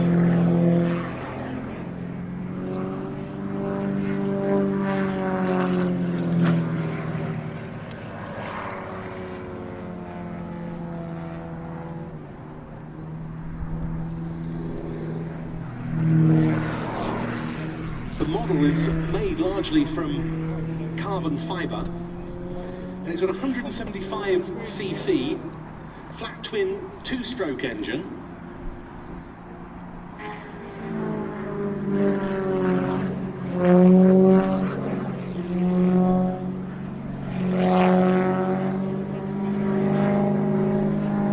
The thrust-to-weight ratio is about 2.5 to 1, so it's able to hang on the propeller and hover at between only 30 and 50% throttle. Incidentally, there's constant communication between the model and full-size pilots. Yes, we can hear that, but of course our audience can't. Yes. We can hear this. Over the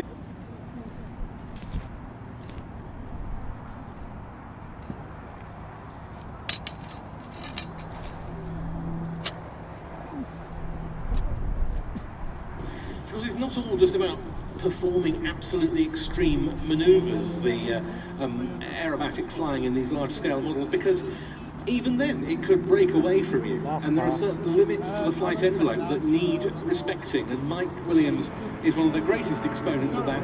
This is their last pass. Do show that you've enjoyed it. I'm sure Chris can see you very well from up there in that bubble canopy.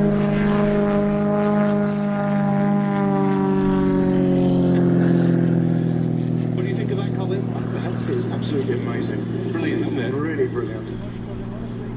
And of course the controllers of the model are the two guys that you can see Yes. out on the grass there.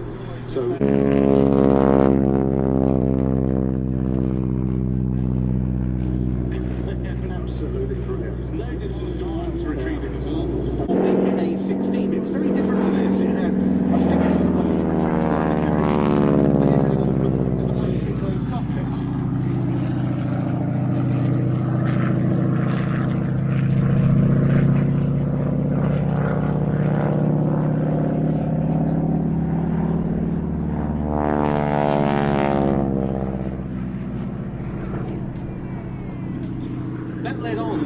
production model, which was called the BC-1, and that was supplied to the Royal Air Force from 1938 as the Harvard Mark I.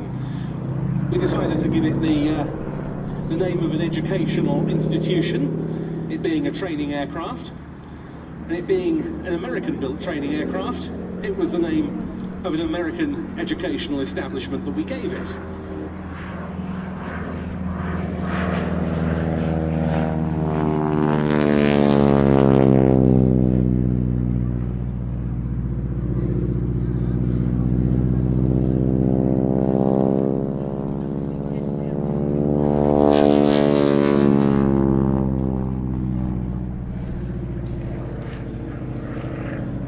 North American had meanwhile been refining the design.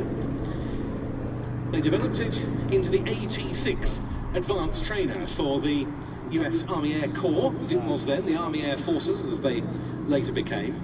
And that's when the design, as we basically see it here, was born.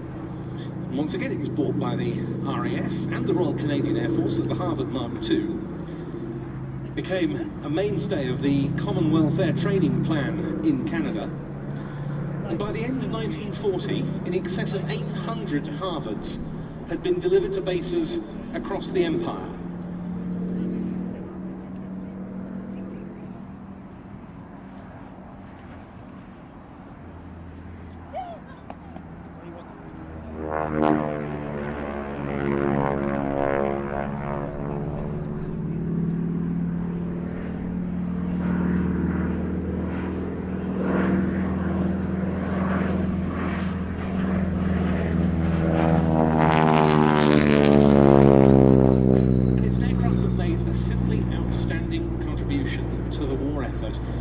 Why was it such a great trainer? Well, it's very powerful, as I say, with 600 horsepower, and some of its handling characteristics very similar to the frontline fighters that pilots would progress onto.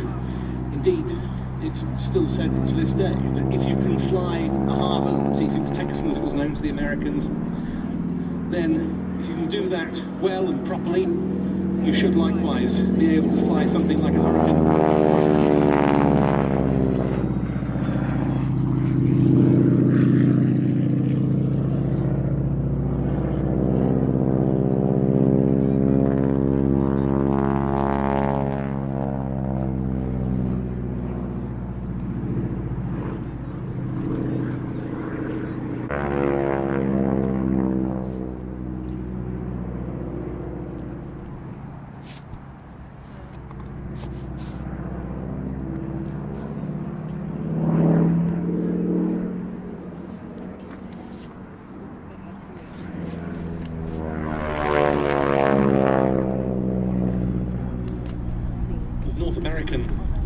Took on production of other types of its own design.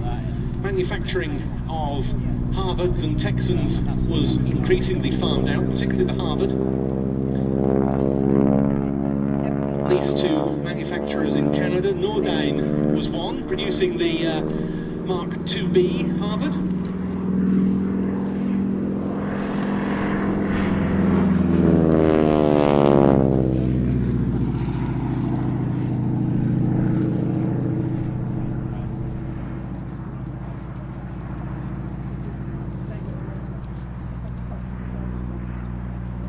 And as I said, this Mark IV, one of those produced by the Canadian Car and Foundry. Give you an idea of the scale of the sort of training operations that had to go on during World War II. Initially, RAF Harvards equipped service flying training schools stationed in the UK itself.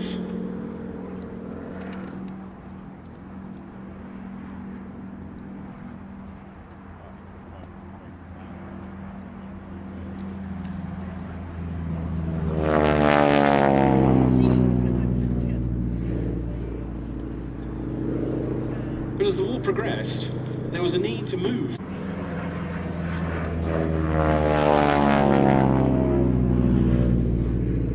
In Canada alone, in excess of 167,000 aircrew, including more than 50,000 pilots, passed through those training facilities.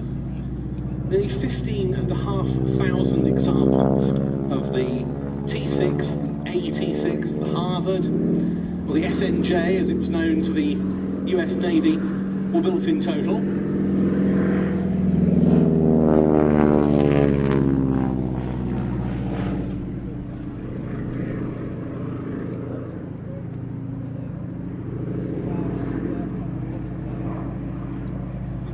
And many of them continued serving.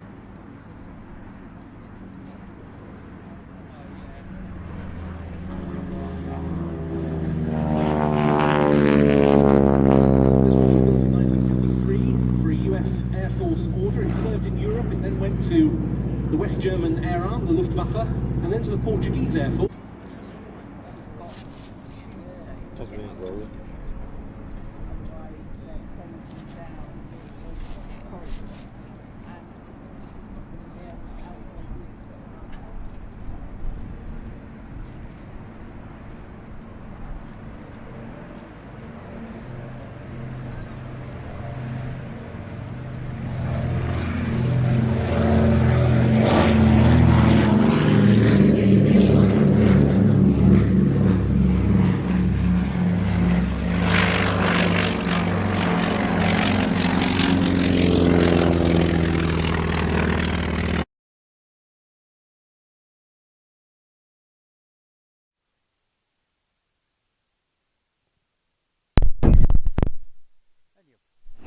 And you're back live one more time. Hey, what have we got flying above us at the moment? There's an aircraft just buzzing around. I'm wondering if that's the actual aircraft for the parachutists to jump out of. I'm not too sure, it's just circling around. Could well be. But I thought, hey, you know, you're there waiting patiently for some live action. And in between, basically what it is, I'm down here at RAF Odiham, literally in the in the field that where I'm actually staying at, and we'll hopefully each time we get some action hit the live button for you, and let's see if we can see what we have up there. See if we can just find that. It's just out of sight at the moment, I think, just about there. Try and improve that sound again just a moment.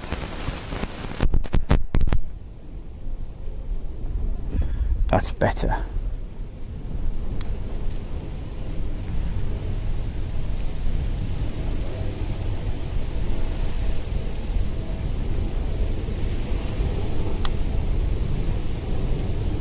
So we'll keep an eye on that, and hopefully you'll see some guys jumping out of there very, very soon.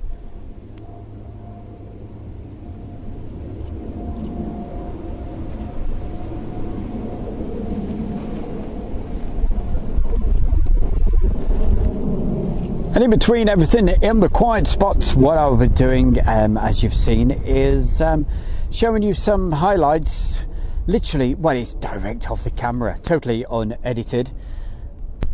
So if you suddenly think to yourself, oh, hey, that's not Odiham. No, of course not. It's just to save you looking at a blank runway.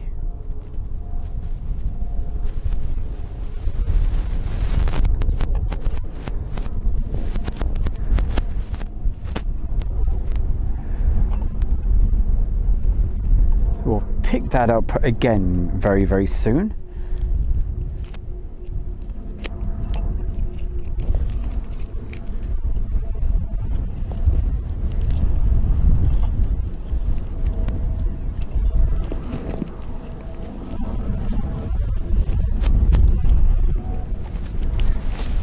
Just bear with the bear just a moment. Just make a couple of alterations to get that sound a little bit better. There we go, stay over there. Right.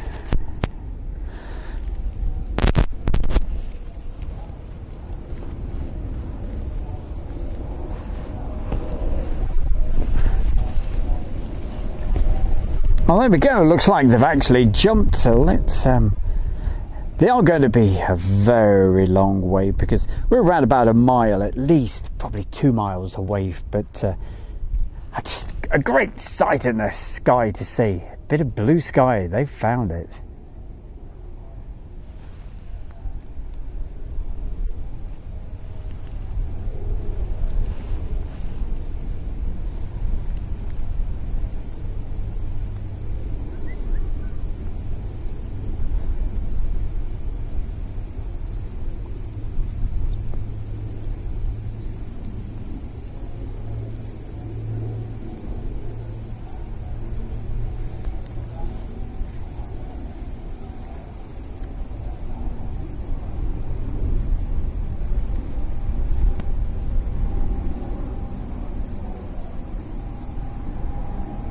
Absolutely amazing what you can do with the parachutes these days.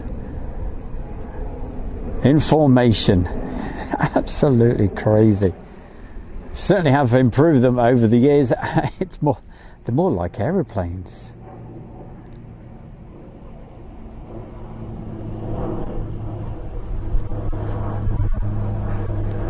A couple of months ago I was down at Langer and actually showed it on one of the Friday night shows, and the speed that some of they actually land at is amazing. Is quite something.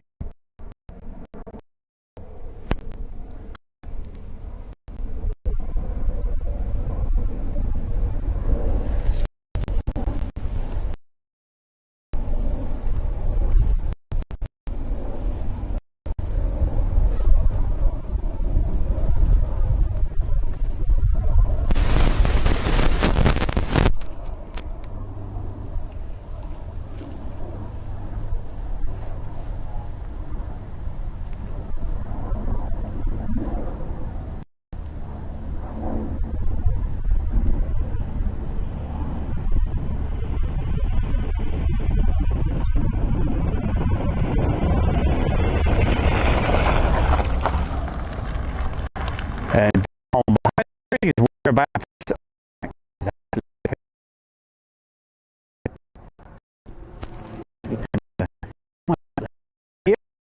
There's the craft. We can actually find for you.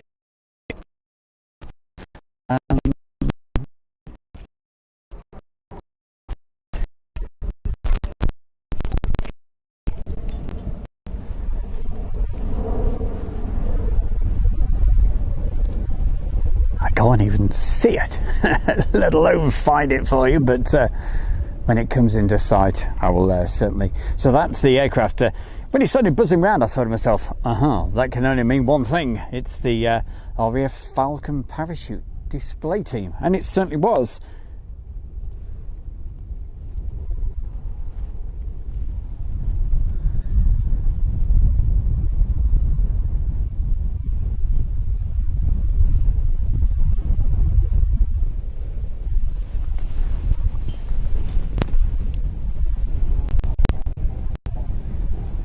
Well, I think around about 3 o'clock we're hoping that the display of the Typhoon should be taking place. Let's have a check on what you guys are up to in the chat room, and also see what actual time it is.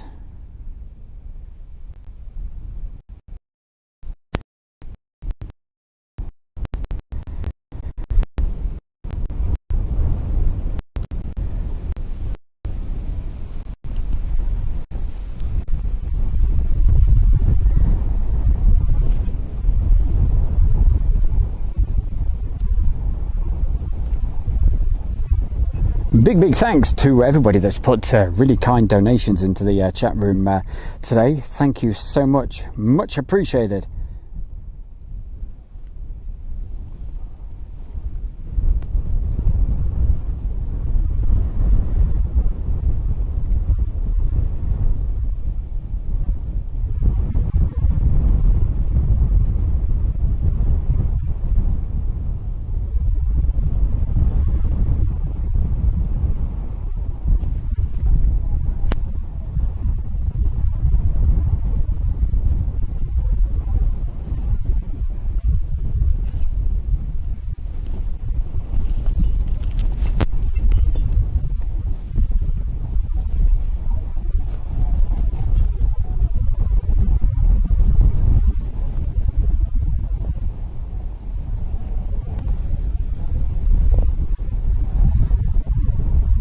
And literally just waiting for the chat room just to relaunch again. I've just been messing about with a few things.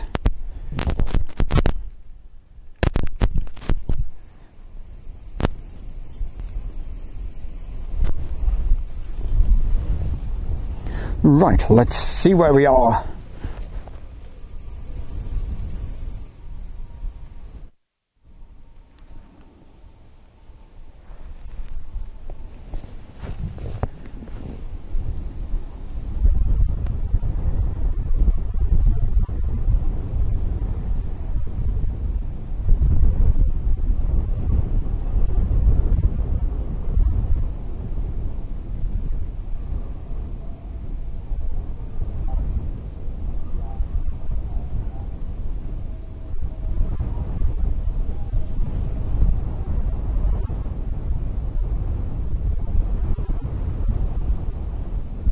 So Robert K, thank you so much for that kind donation, much appreciated. Sorry I was a little bit late shouting this one out, but I was just waiting for the actual chat room to relaunch, so thank you. Starting to see the first signs of summer.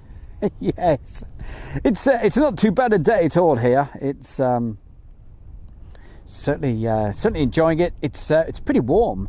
I'd say it's around about 24-25 degrees, and a bit of a breeze blowing, but hey, hopefully we'll be able to bring you some more aircraft very, very soon. Elvis, good afternoon to you. Nice to see you. John Bollen, hello. Also, hi to Dickie McVitie.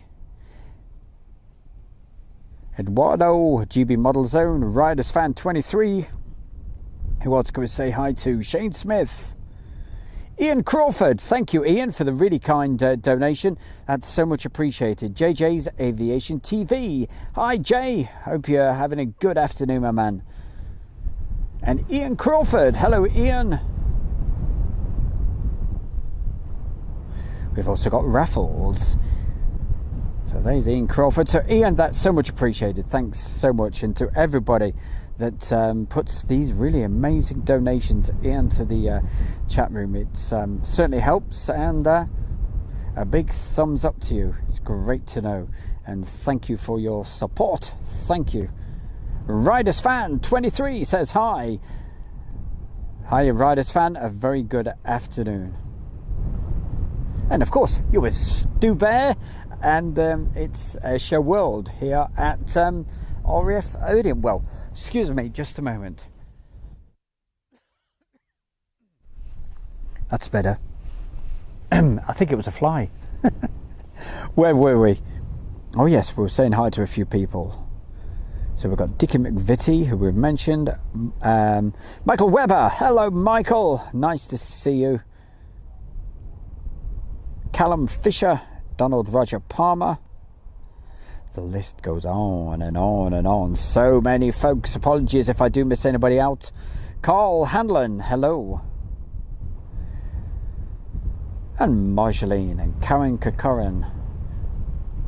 Right, keep those messages coming in, and if I see them, I will certainly do my best to say hi and how you doing, and wish you all the best. Paul G, hi Stu. Hi Stu Bear, first time on here. Hey Paul, where have you been all this time, hey? I'm so glad you found Airshow World. Thank you. And also a big thank you to George.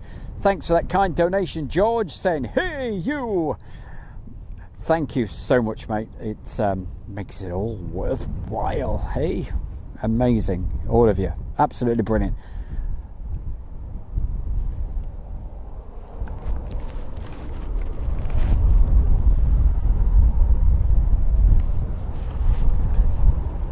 Well, I don't know if you guys can hear it, but I can certainly hear something that's powering up that sounds a little bit loud. It could be a typhoon, so let's hope pretty soon we get to see that typhoon display. We will find out very, very soon.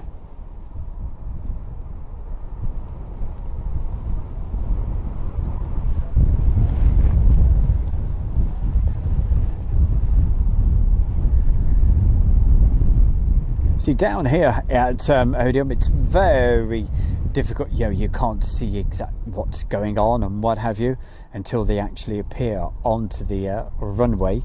But this is where I'm going. This is where I'm staying at the moment, and it really is a beautiful, absolutely gorgeous area. Thoroughly recommend it if you like your countryside. It's beautiful. Hi from Melbourne, Australia. That's George. Hello George, great to see you, and thank you for joining us on this well, it's a Saturday afternoon, summertime, right here at RAF Odiham. But don't get confused every now and again, because you'll probably see a little bit of Duxford every now and again. Okay, so hey, don't worry, we're not Muppets.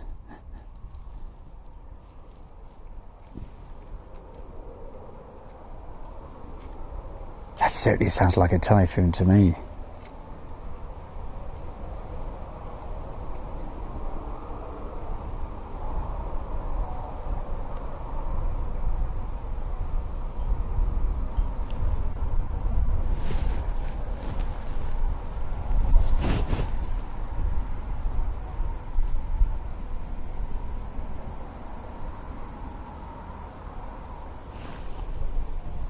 But I tell you what, for the first time in since I was at Duxford, I think we're going to get a bit of a suntan today. It's quite strong, isn't it, that sun? Yeah. We can hear you, of course we can. That's the boss. That's Teresa. There we go. It keeps buzzing around this red kite. It's just hiding behind. There we go. Can you see it?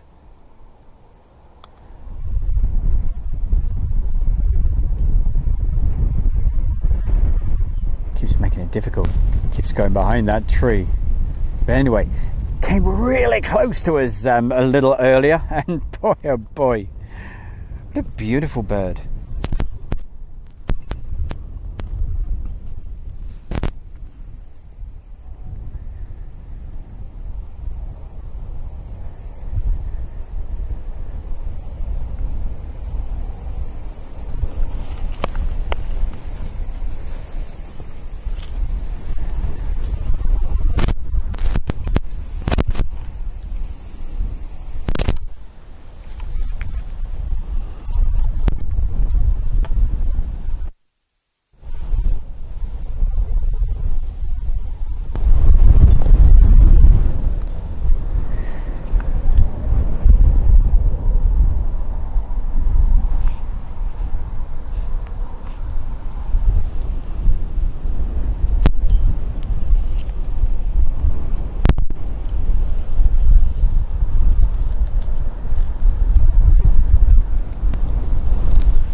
Well, the breeze is certainly picking up a little bit. You can probably hear that slightly. Got the wing gags on, obviously, yeah, certainly. But I'm not complaining about that because it really is starting to get nice and warm. So that nice little bit of a breeze is quite cooling. So certainly doing the trick.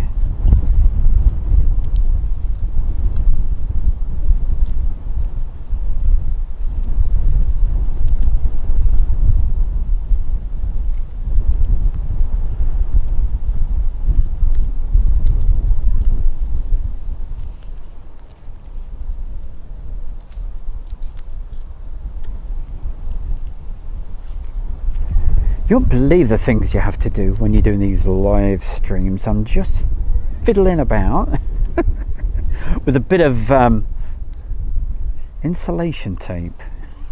You don't want to know. There we go. Let's see if we can get this back. Right.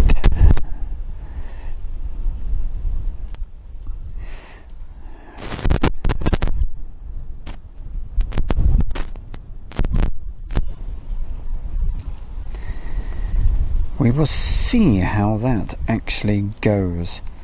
So right, I'm just fiddling about. So apologies for the movement in the sound.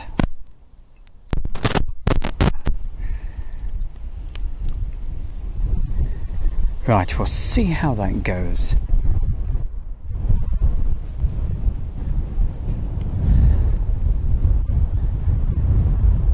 Right, let's see what the time is anyway. If it's getting towards 3 o'clock, because I believe that's the time. It's around about 2:45. Okay, probably what I will do just for the moment, normally when I do that something actually crops up, but we'll probably go back to Duxford. Don't forget, if anybody says, hey, that's not Odiham, it's Duxford, you know what to tell them, don't you? Say it's just in between the quiet periods. The bear is just showing you a quick replay rather than you hearing him just talking about the weather and what have you. Yeah, Callum Fisher, it looks like we'll get the Typhoon display probably in around about less than 10 minutes, I would assume. I can certainly hear the Typhoon at the moment. Let's just do a quick pan round so you get an idea of what it's like down here. And also the blue sky that's heading towards us.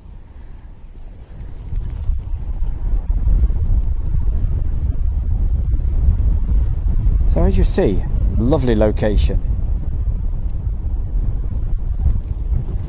Yeah, let's have a look at the timings on that. Right, I tell you what, while it is quiet as well, in just a moment you'll get a blue screen, because I don't want to take any chances. So we'll pop a different battery on, so you will see, probably take around about 10 seconds to change this.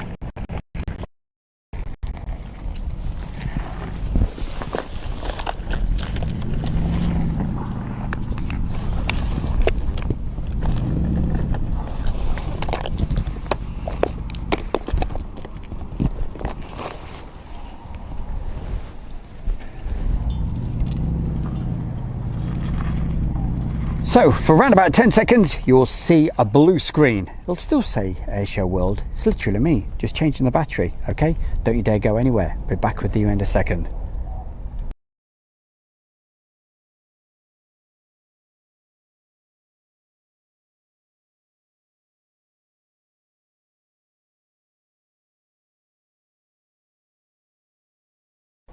And there we go, back with you. There we go, all loaded up, battery and roll. And I am, is it me? But I'm sure I can hear that Typhoon.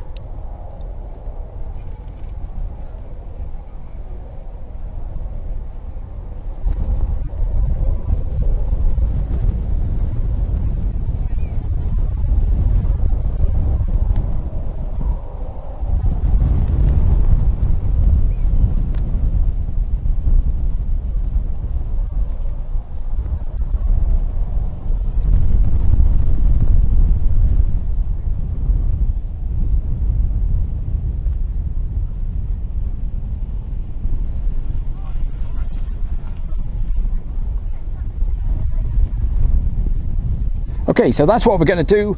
We'll do a quick replay direct from the camera, unedited, right? And as soon as, you won't miss a thing, okay? As soon as that Typhoon taxis out and starts the display, we will hit that live button, okay? So don't forget, if anybody says, it's not Odiham, yes, you know what to say, okay? You know the score. Here we go.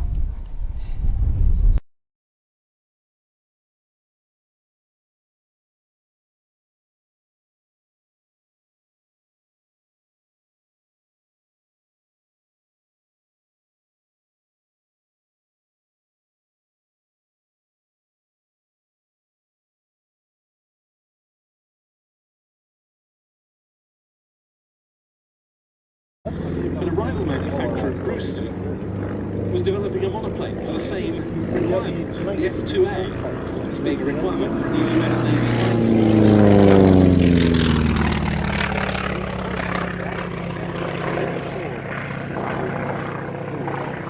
Grumman pretty much at once recognised that its design would be inferior, so it redesigned the F4F prototype into a monoplane. They then had to redesign it again because it still wasn't deemed as good as the Brewster aeroplane.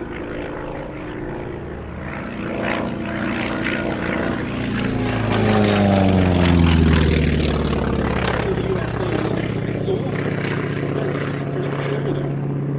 And around that same time, a deal was struck with France to supply it with Wildcats.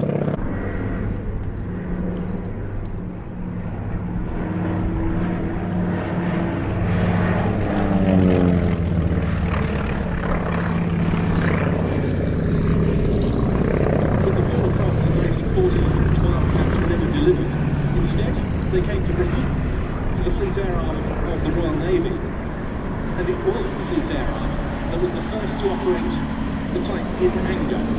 At that stage, it was known to the Royal Navy as the Mark comes to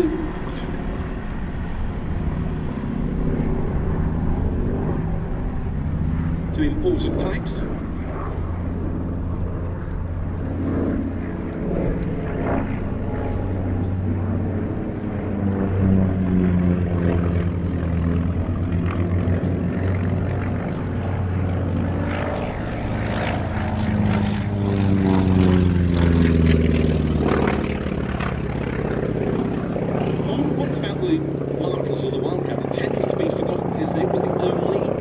American-built Air Arm Marklet's 804 Squadron, based on Orkney, replaced that squadron's Gloucester Gladiators from October 1940.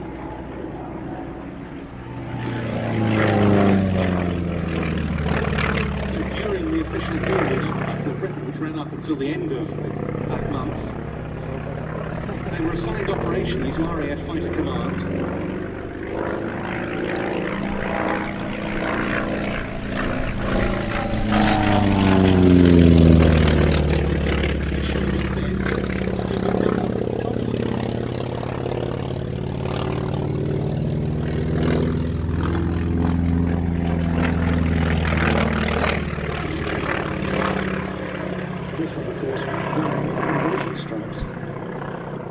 Yes, because among so many other exploits.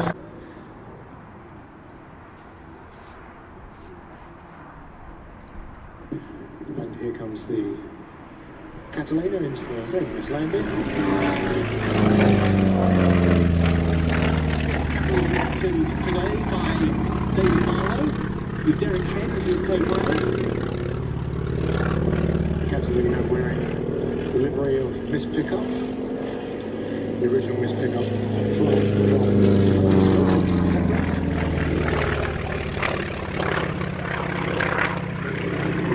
part of the emergency rescue service, but only for the last couple of years, the last couple of months of the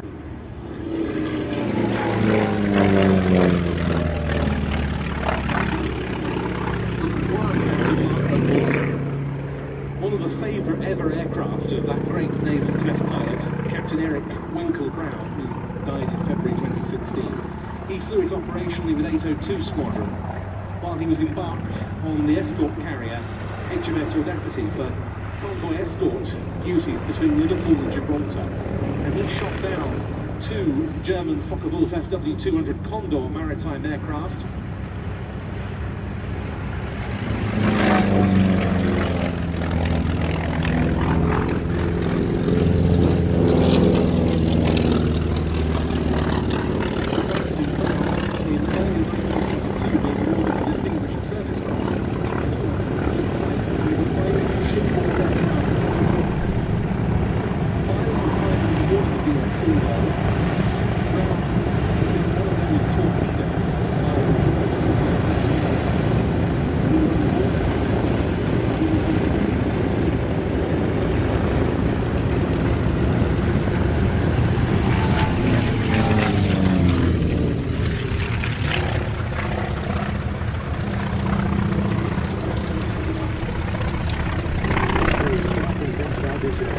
The undercarriages, and it's wound up and down by hand.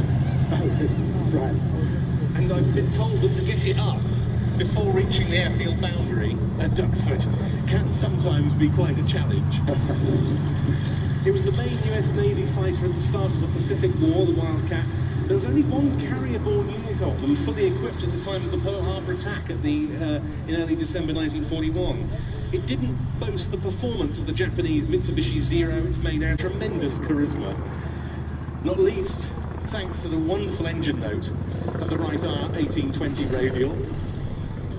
This is an example of the ultimate in Wildcat variants, the FM2. As I say, it was called the F4F when produced by Grumman. They changed the designations in the US Navy.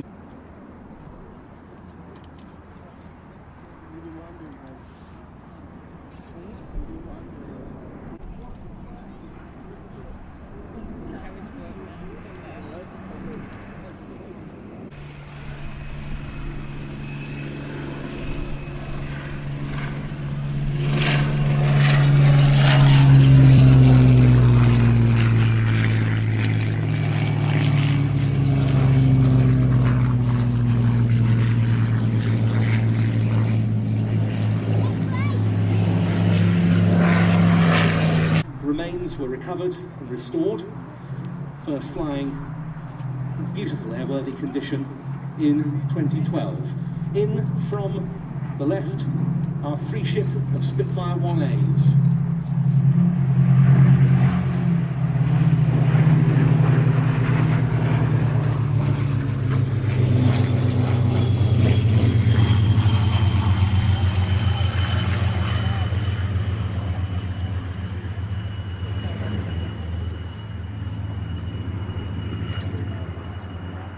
Reverse and left.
Whistle is, if you can hear.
what a leap forward it was from number 19 Squadron's Gloucester Gauntlet biplanes that they replaced.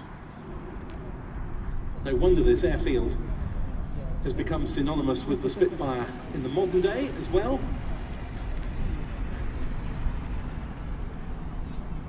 Numbers of resident airworthy examples well into double figures.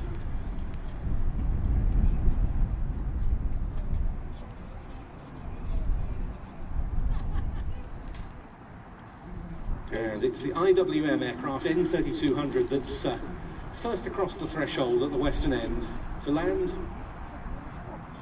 with John Romain at the controls, that master restorer and display pilot, boss of the aircraft restoration company, in its original number 54 squadron colours. And that aircraft was flown by Anna Walker. That was our Spitfire Vic. Well, our next display item will be arriving in the overhead very shortly. They're on frequency. I can hear them talking to air traffic. It's one of the most outstanding civilian display teams on the circuit, but very much with a military element to it, courtesy those in the cockpits. Are all up to red arrows?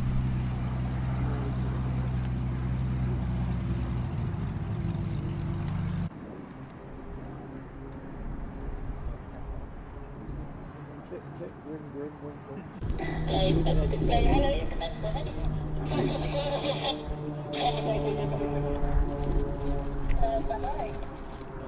Is that being picked?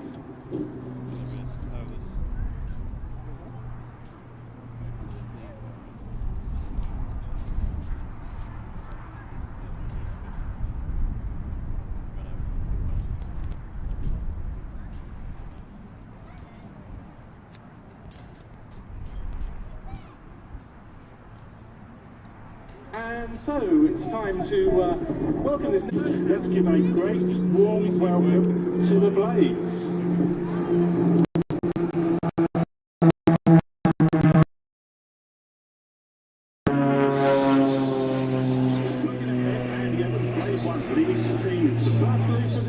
Called in Blade 2 and 3 to move to the box formation, followed by Blade 4. This is the box loop. Andy, a founding member of the Blade, back in 2006 has flown in every position of the team, taking the Blades to position 1 in 2017. Andy, a former Red Arrows and Jaguar pilot, has flown over 3,000 hours in the Extra 300. The plates are pulled up to do the falling angels. Blades 2 and 3 for opposite snorkel turns, while Blade was a pushover and Blade 1 is a fallback. The team will now head directly towards the crowd line at full speed and in staggered formation for the first break in the display, pulling up to HG for the crossfire break.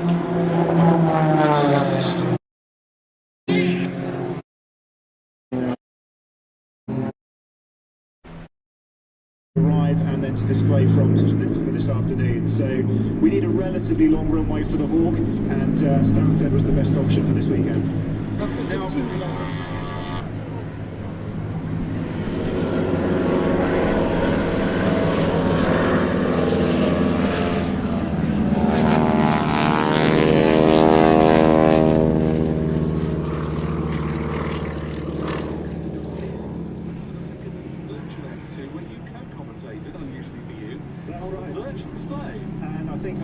Still the only person to have flown an actual jet to a virtual air show. So took a jet into Fairford ahead of the Grand Prix, and then another very successful virtual re-out co-commentating with my virtual counterpart. The quality of that virtual display has been seen to be believed, as I'm so in awe to start their display.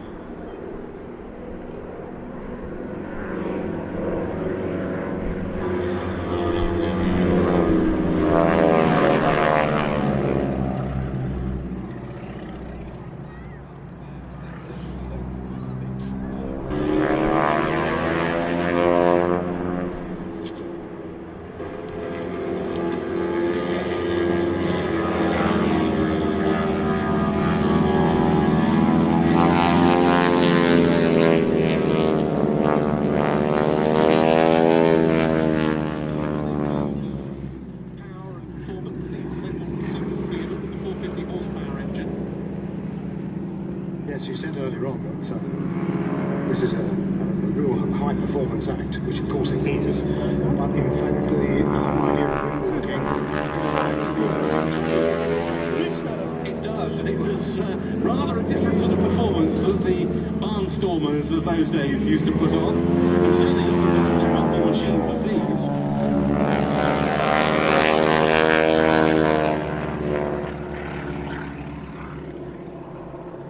The term barnstorming comes from the days, particularly just after the First World War in America, when pilots still keen to experience the thrill of flying would go from village to village, town to town, in often surplus ex-military aircraft, Curtiss Jennies and the like, and fly ever more daring, as they would be commonly known in those days, aerial stunts.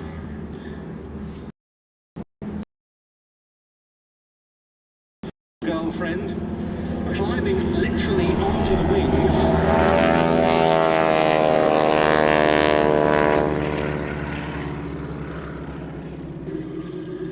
I've got to tell you that I can imagine what my wife would say if I said, how about climbing on the top wing, darling? Sounds like divorce. And in those days they were totally unsupported. Now of course the two girls here are on quite a sophisticated and very sturdy rig on top of the wings, but that was not the case. No, it wasn't, and there were some terrible accidents. Incidentally, just talk about the girls for a second. We've got a new wing walker on number 2 aircraft, haven't we, this weekend? Yes, it's Emma Broadbent. Again, she's 23, and this is in fact her first year as a wing walker.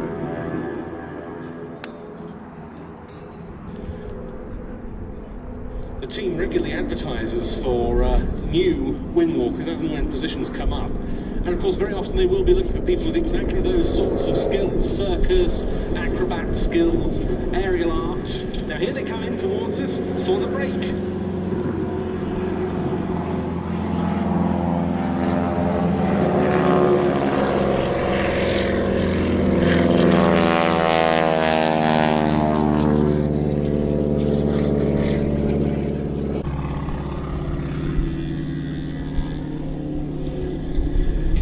Each other for a crossover. Now we were talking about Emma, and she's been dancing since the age of 3. And she does it for a time.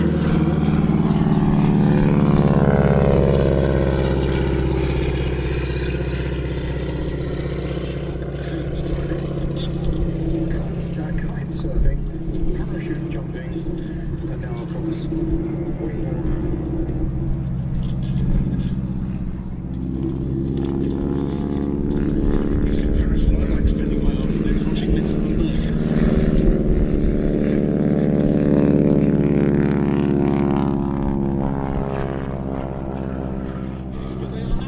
Terrific, this team.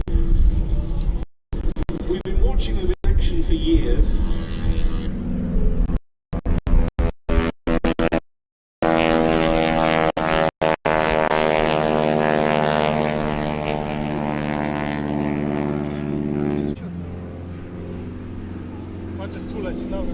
Really impressive spoke systems on these two aeroplanes as well.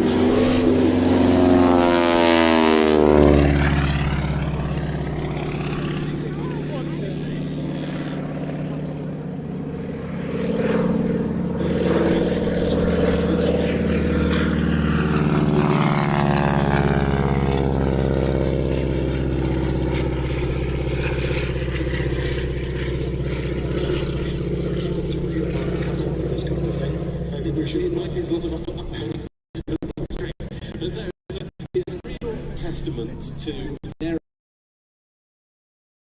life. We've got Dave Barrell and Brian Corns up in charge today. Dave's been with the team for very many years, one of the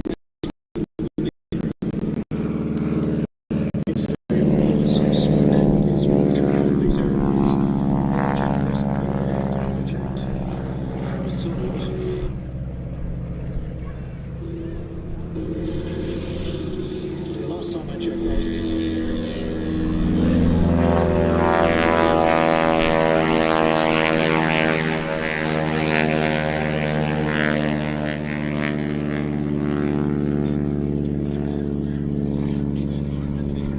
I can certainly see it. They can, and they're also having to battle against very strong wind forces up there. As the team says, if you imagine what it's like, you put your hand out and the wind of the first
That's one of those, look out, here comes breakfast time.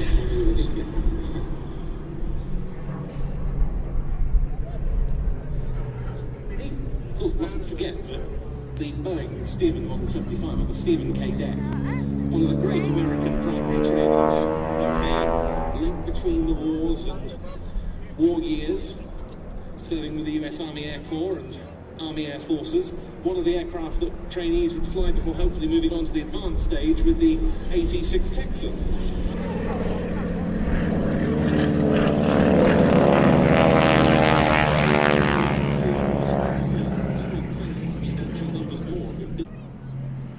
This is a very art deco type pose, isn't it?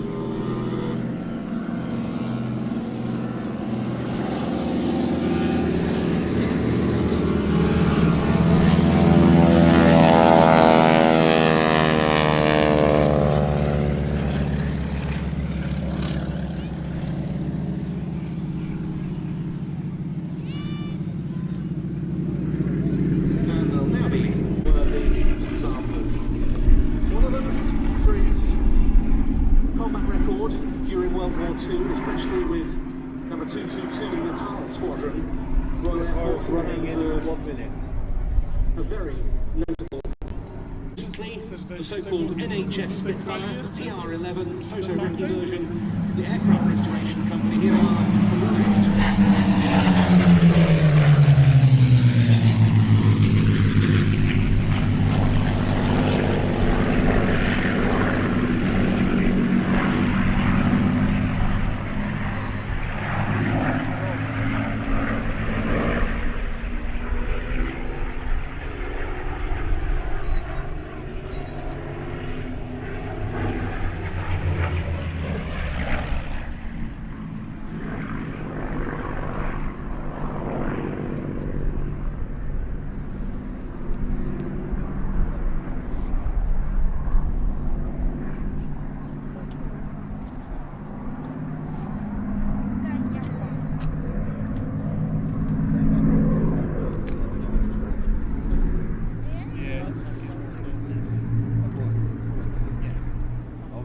Judging by the flying. Oh, okay. No better number 2 than him.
Welcome back to RAF Odiham with Stu Bear with Airshow World.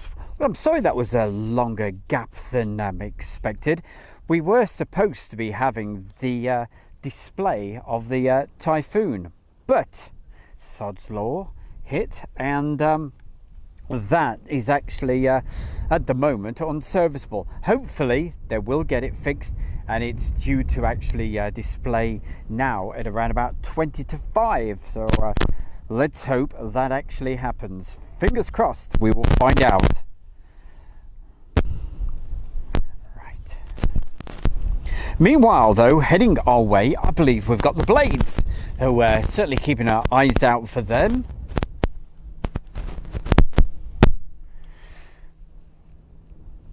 And I think I can actually hear them somewhere, so any moment.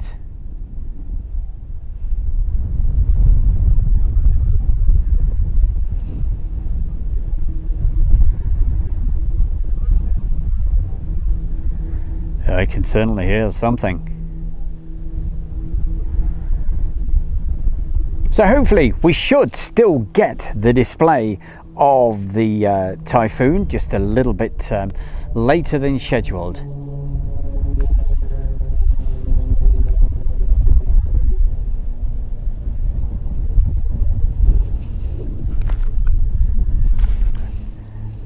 And the microphones are certainly picking up the Blades, so they're certainly in the vicinity. So hey, that's coming up for you in just a moment. It's fantastic to see everybody in the chat room having a good Saturday afternoon, and yeah, I was just hoping that hey, it's the way live things go, isn't it? Hey, even the display aircraft obviously have problems, and that's the great thing about live. You just never know what's going to happen, but hopefully they'll get that sorted, and they're scheduling that for round about a quarter, round about 20 to 5.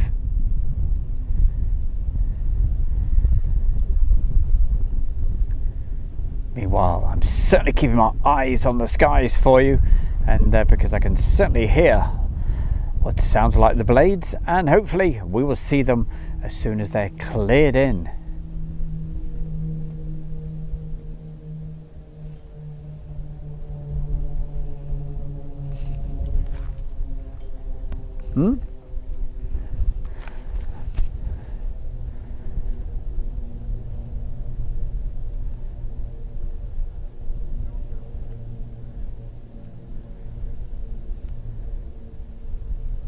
And I certainly don't know what the weather is in your part of the world, but down here in the southern part of England, it's an absolute scorcher now. It is beautiful, lovely sunshine, and yeah, the temperature is quite, well, very warm, around about 25 degrees, I'd guess.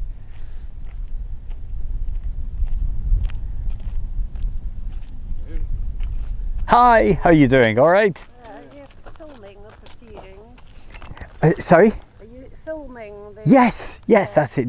Do a little bit of. It's going out live right now, actually. Oh, is it really? It's yes, going out Airshow World on YouTube. Yeah. So if When we get home then. absolutely, yeah.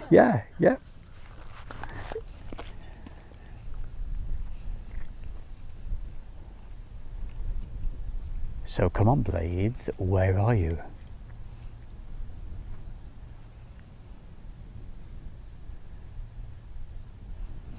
Here we go, I can see them now. They're just starting to appear. He thinks. No! It was a bird! Is it a bird? Is it a plane? No, it's definitely a bird. It's Spot the Blades. Or at the moment, Spot the red kite.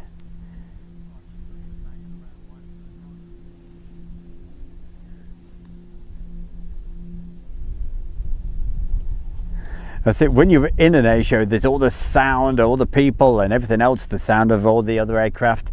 And you don't normally get this sort of feel. We're on the outside looking in. And so we can hear for quite a way out the sound.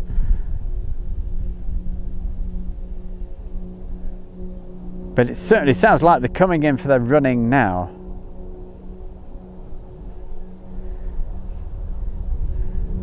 Everybody here. Here we go. We can see them now at last.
And there we have it, the blades, absolutely brilliant. Hope you enjoyed that. And all X red arrows pilots, talking of which, don't forget we've got the red arrows coming up just a little bit later, and hopefully that Typhoon display as well.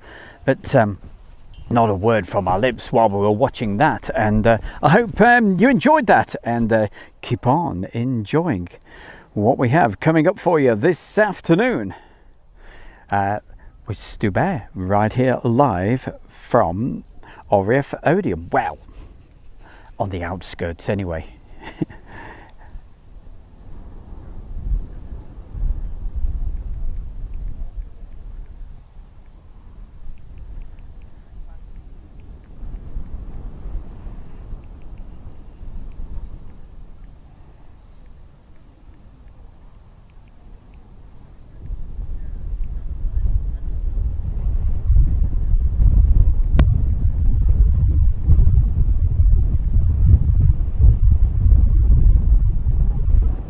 And you can probably hear the wind certainly picked up a little bit, and sort of just buffering the microphone a little. Let's if you just excuse me just a moment, I'm just doing something personal. No, only joking.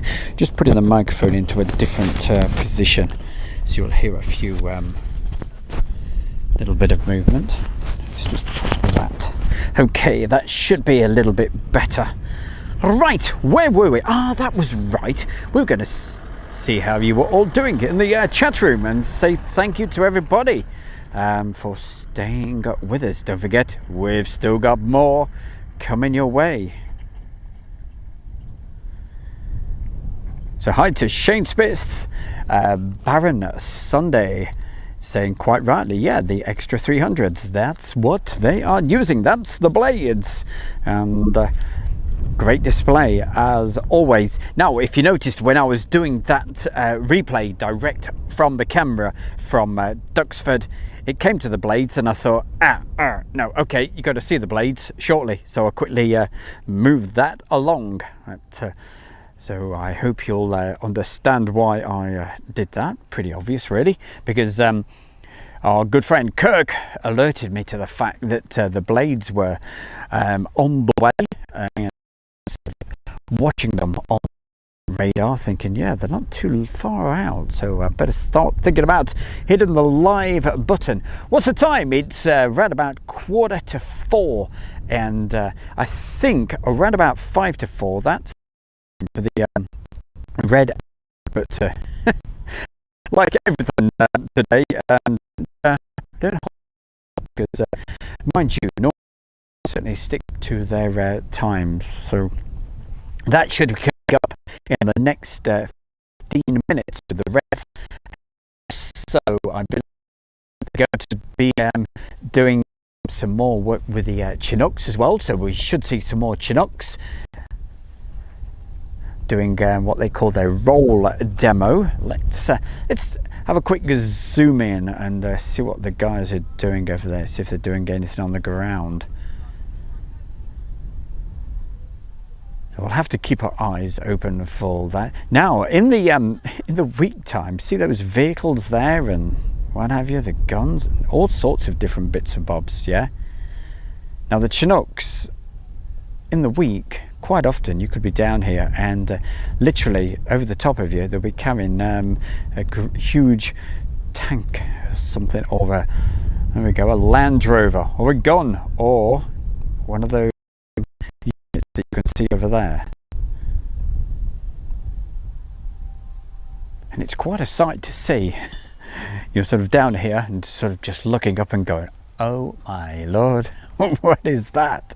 It's absolutely brilliant. But hey, whether we'll get that sometime next week, who knows? Driver Films, he says it's overcast in Stoke-on-Trent. Well, I tell you what, it's absolutely scorching down here.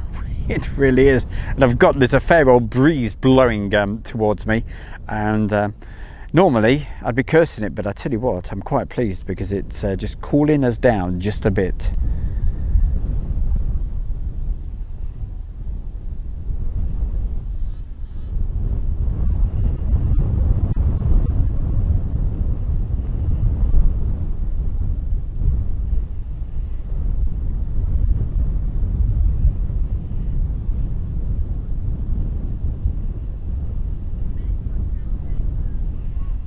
Graham says, hey, no, it's beautiful up there in air as well.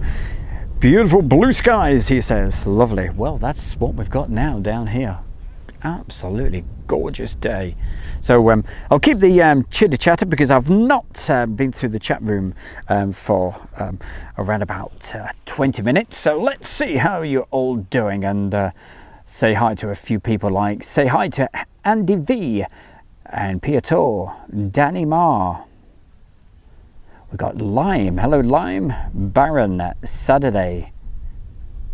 Asking the questions. If there were extra 300s, you bet your bottom dollar. Who else have we got? Andrew Austin. Hello Andrew, always good to see you. Mighty 52.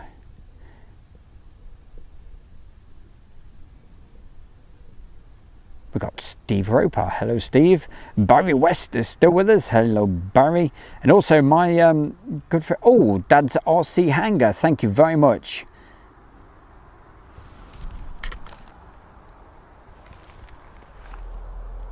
And is that the sound of the red arrows powering up? Can you hear that?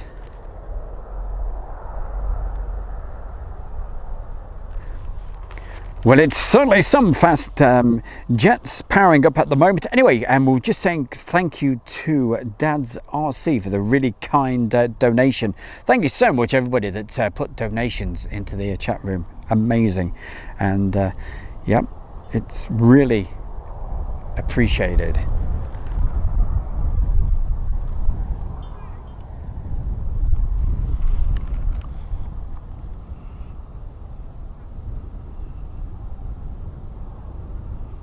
A little earlier in the day, you saw all the red arrows actually arrive, and hopefully we will see all 9. I've not seen a display this year with all 9. I believe they are back to full strength. I think one of the guys was ill for a while, but I think they're all okay. We will find out. That's the thing about, as I say, that's the thing about live. You just don't know. Anything can happen in the next half hour. And hopefully we're going to see the red arrows in around about 5 minutes.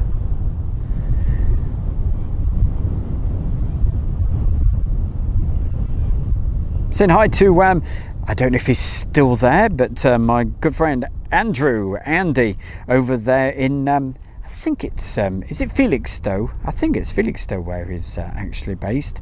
But I hope you're having a good afternoon there. We've got NH from Japan. And he says he's staying at Naha, southeast of Japan for vacation. Hey, we'll have a good time.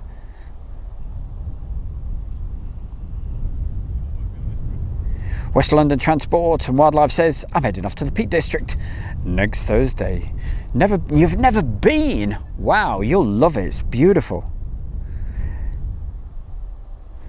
And I've just had some fantastic video footage sent over from Clive, and you know, he flies the drone and what have you, sends these beautiful videos across, and yes, we'll be showing that on one of the shows in the very near future.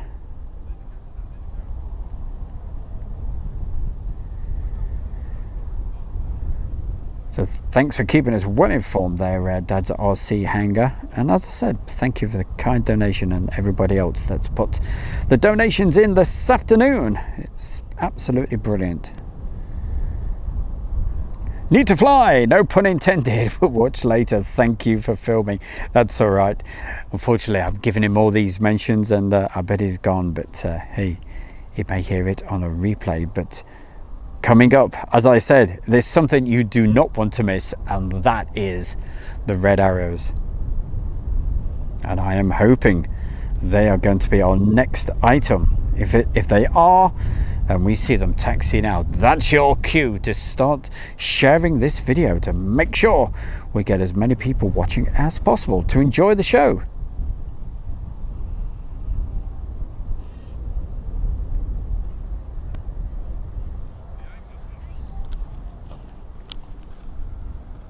So definitely keep on bringing those messages and saying hi, and I will do my best. I'm sure you understand I can't mention every single one because there's a lot of folks in the chat room today, but I certainly do go through them later if I don't read them out actually live on air. So thank you so much, everybody.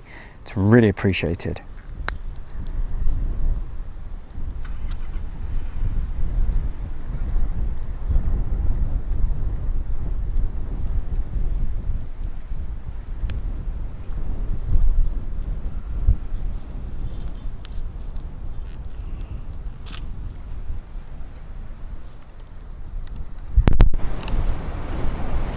See if we've got this actually a little bit better.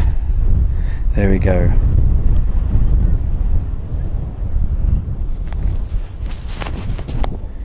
Certainly looks like I'm going to have to get a new cable ordered up because one of the microphone cables is certainly not behaving as it should, but if it starts playing up, I'll just switch it over again.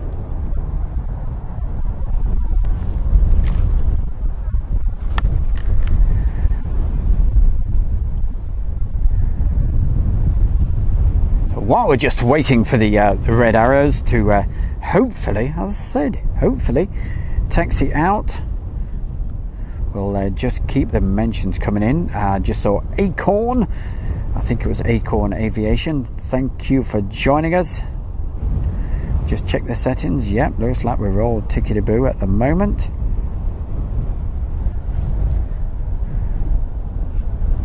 I'm gonna move the camera because as far as display aircraft, it's the first, I mean, I've been here quite a few times, but I've never seen a display here before until today, obviously.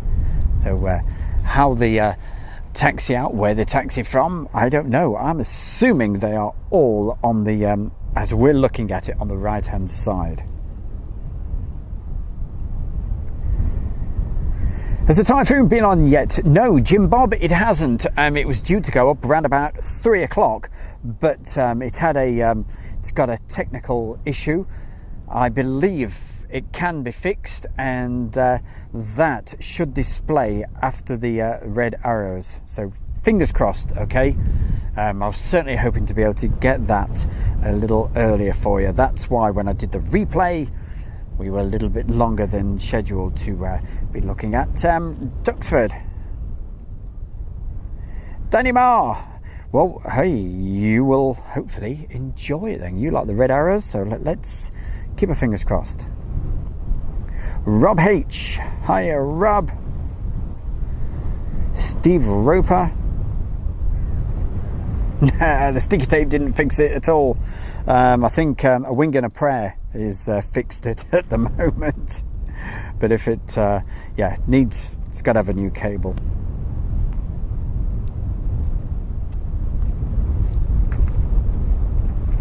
Well, Shane Smith, yeah, the boss is definitely enjoying herself. She's sat down just next to me and in between the flying and what have you, passing me cups of coconut tea, and yeah, she's got the little stove there and making a few brews. You know, I mean, hey, get that coconut tea. There's nothing better. Wow, yes, definitely.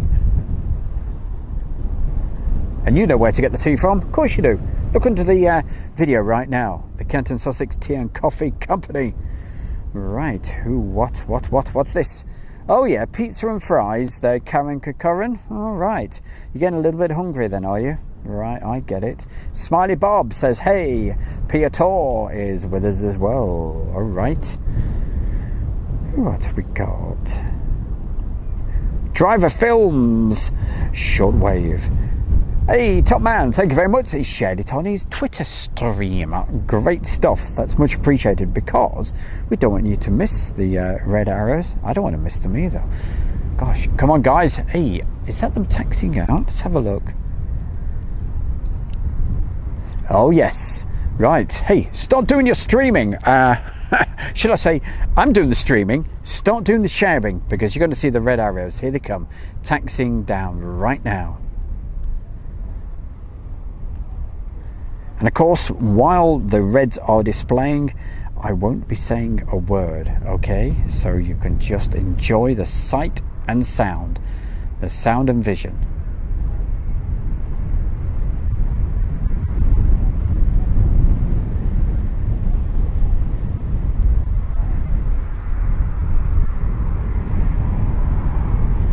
So how many have we got? 1, 2, 3, 4, 5, 6, 7, 8, 9. It's a full 9 ship.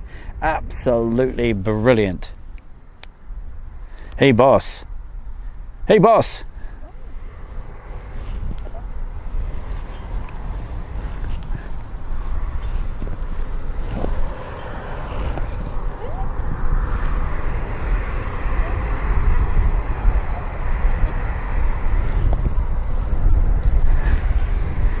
It does help if you have the right glasses on. Here we go, coming right to the end of the runway. Oh, just perfect. That's what I wanted. Here we go.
But it will just take probably just a couple of minutes for them to all formate, get into that big 9 as they arrive.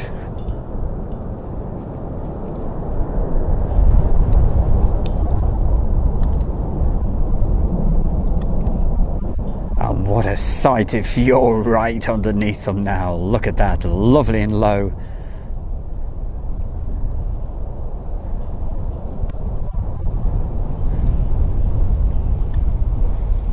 And there we go, bringing you this absolutely live with Stu Bear on Airshow World, and there's nothing better than it actually being live.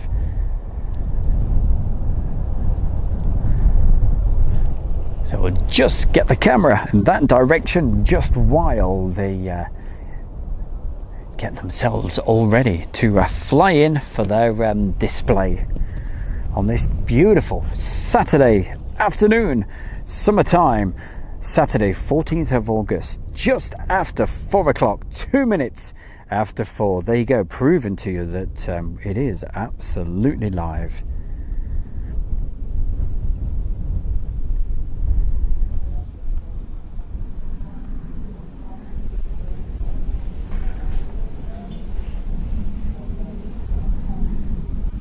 So of course, the show, the actual display will look different to what it normally does, because obviously we're not show centre. We're not actually in the show. We're down where I'm actually staying. So it will look a little bit different. Hey, Mark Webster in the nick of time. Hey, James Fennelly, good afternoon. How are we all doing? He says he's had his first glider flight this morning. It was fantastic. Nice one, James. Here we go.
So I don't think that was the actual start of this show, to be honest. I thought, doesn't look right, does it? So it looks like they're getting into that. Yep, it's starting to look how it should. It's alright, they're behind the tree, just dipped below the trees at the moment. So as soon as we pick them up, as soon as we can see them, we'll point the camera. Let's get it ready.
Quickly move that around. and pick them up again.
Just dipping behind the trees, and hey, the weather has certainly playing its part at the moment. Beautiful blue skies, and be able to do the full display with all 9 as well.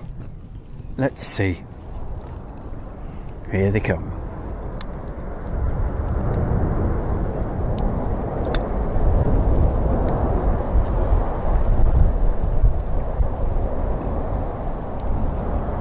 Just dipping behind the tree just for a moment.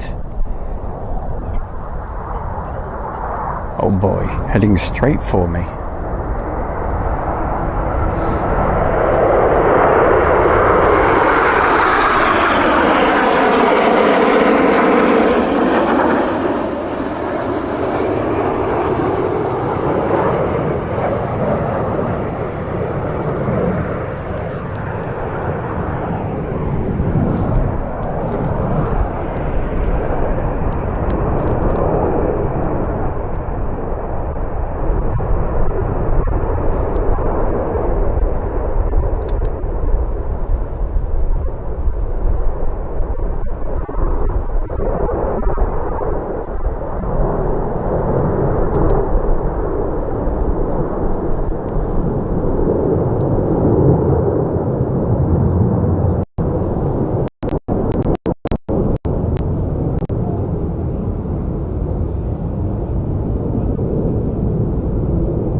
There really is something special about the Reds, no doubt about it. And slightly, as you can see, a different location.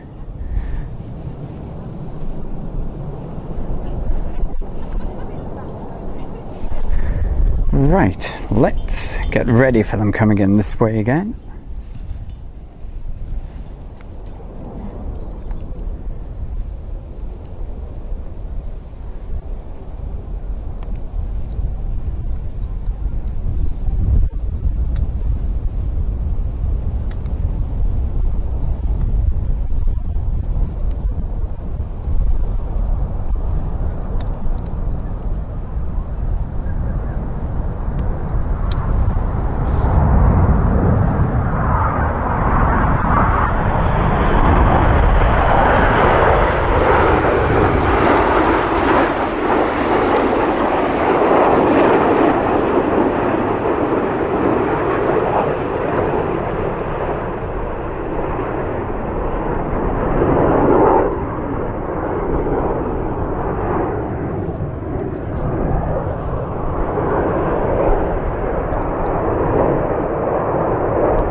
just looks so much different from a different location like this, and I've got to tell you, a lot harder to film. That's why I have to, because I'm right at the end of the runway, and so I have to keep spinning around, so literally having to unravel, because obviously we're on the tripod, so that's the reason for that.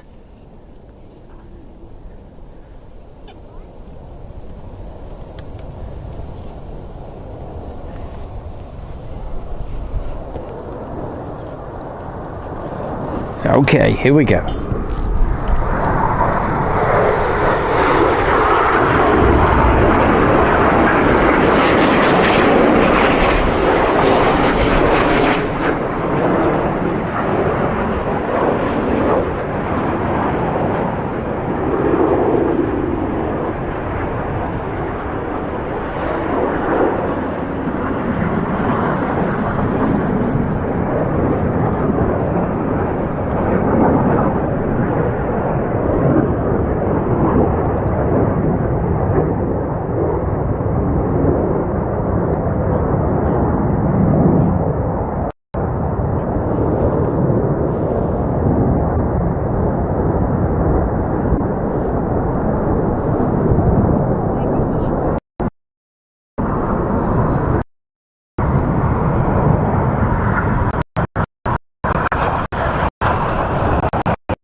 Now we're using it as the show right.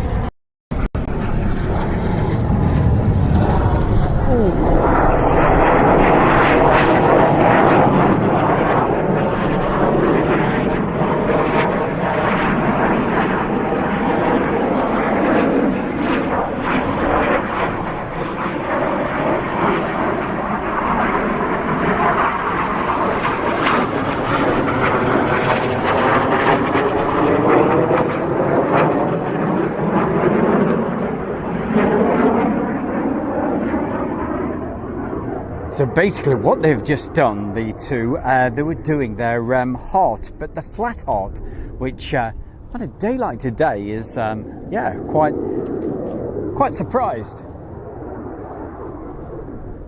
But everything looks different when you're on show centre, so that would probably look pretty cool from here. But hey, it doesn't matter.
So just positioning right, we have over on the right hand side. So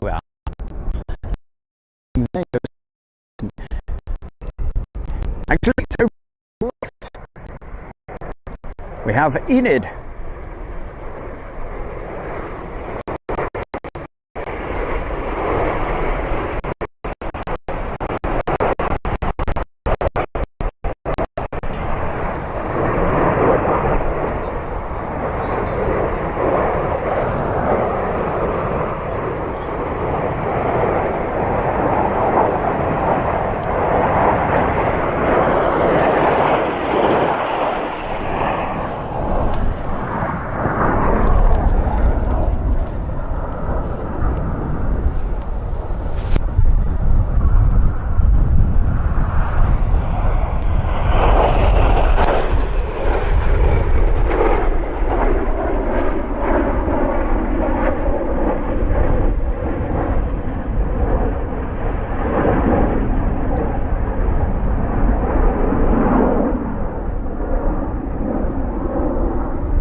So the question is, where's the synchro pair? Aha, it's all four. Here we go.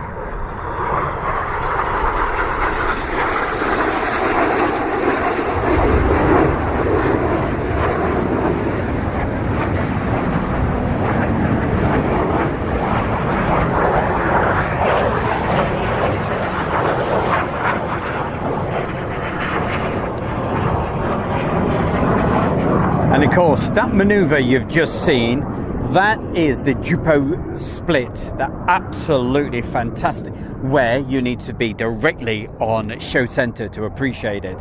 Of course, we're at the side, so it's so confusing from this sort of angle, but still spectacular to see. Anyway, what's that? Coming over the hills, it's the Red Arrows.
that maneuver. Is that the one they call a carousel? I absolutely love it. Here we go, here they come.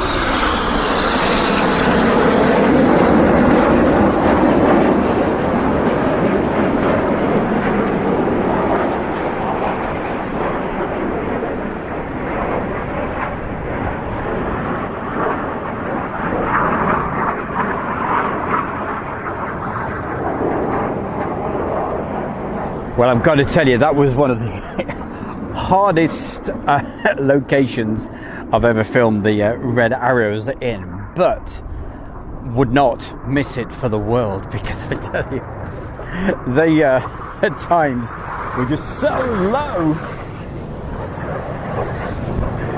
What a buzz, what a buzz.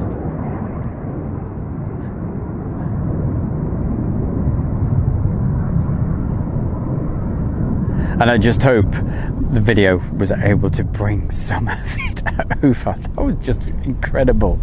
But yeah, to actually see them for real, if you get a chance, definitely make sure you see the red arrows. I would assume they're actually coming into land. They'll probably do a split in just a moment, so we'll keep our eyes on that.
Thanks for that, Jeff Bundy. He says, yeah, well done, Stuart. I think it was the flat display due to air traffic restrictions. Right.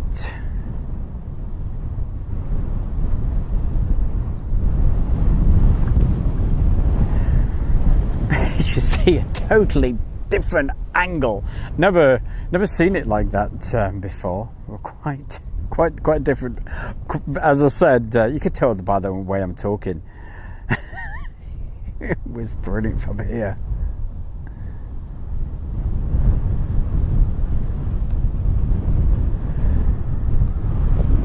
Here we go. Let's see what we got.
Let's see if we can get the last one.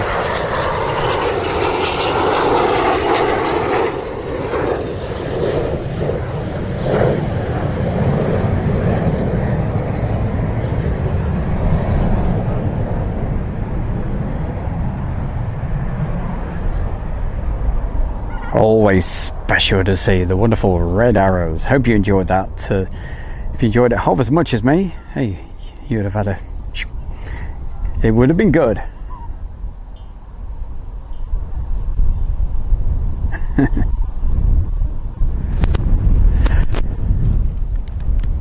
Let me check the actual speed of the internet at the moment. Let's give it a quick run. It's pretty good actually. It's not as fast as it was earlier in the show, but let's... So the download's good. Uploads, yep, that's fine. I think it's everybody who's got the using the bandwidth. Yeah, it should be okay again now. There we go. Oh, guess what? The red arrows are finished, and all of a sudden the internet just goes boom, wham, super fast.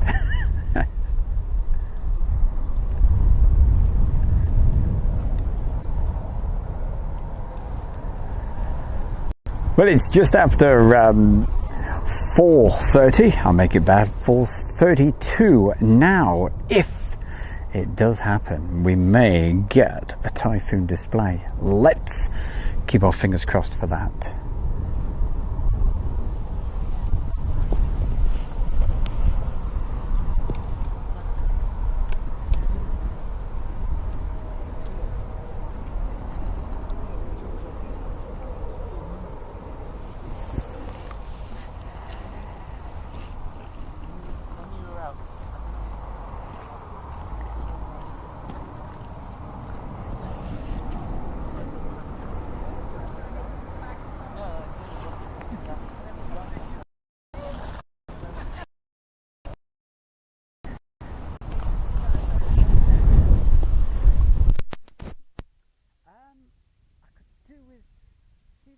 White thing, be ever so careful of the gubbins just there.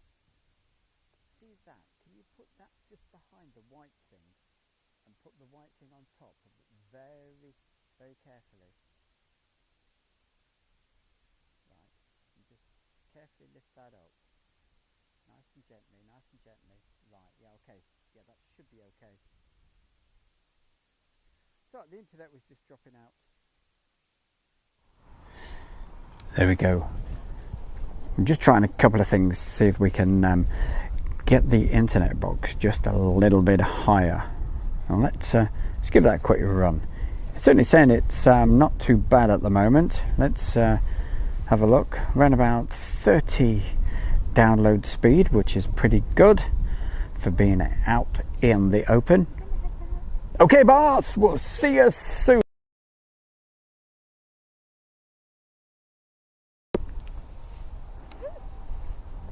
There we go, and a 10 on the upload speed, right, if that makes any sense to you.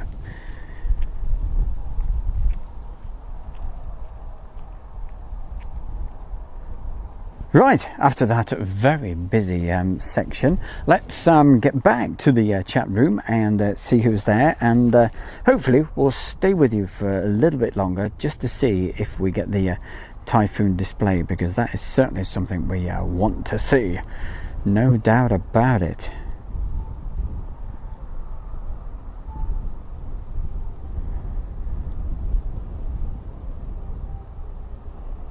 That's right. Thanks, Jeff, letting us know that the Reds will be leaving for Scampton at 7 o'clock. All right, I'll watch out for that. We've got Jane Chapman. Hello, Jane. Lovely to see you this good Saturday afternoon. Also, Richard is flying in. Is that California? Yeah, I'm not too sure. Oh, he's in it. Oh, he's it. Flight sim. I get it. I getcha. Yeah. We've literally. She's walking around with a box on her head. Yeah, the internet box. P8 Poseidon about to pass by. I bet it's going high, isn't it, eh? Hey, come through here and do a fly past, please. Thank you very much. That would be rather cool. Hey, I bet you'll be looking out for that at 7:15 then, Coke Ferrari, when the red arrows go over the top of you. So good luck with that, and yeah, hope you get to see that.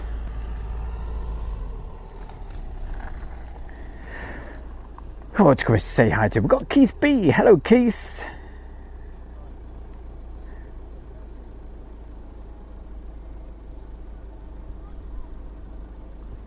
And Bandit. Hello, Bandit. Bandit 99 is somewhere in here. As I said, we've got Jane Chapman. Lovely to see you, Jane. Kev. Hello, Kev.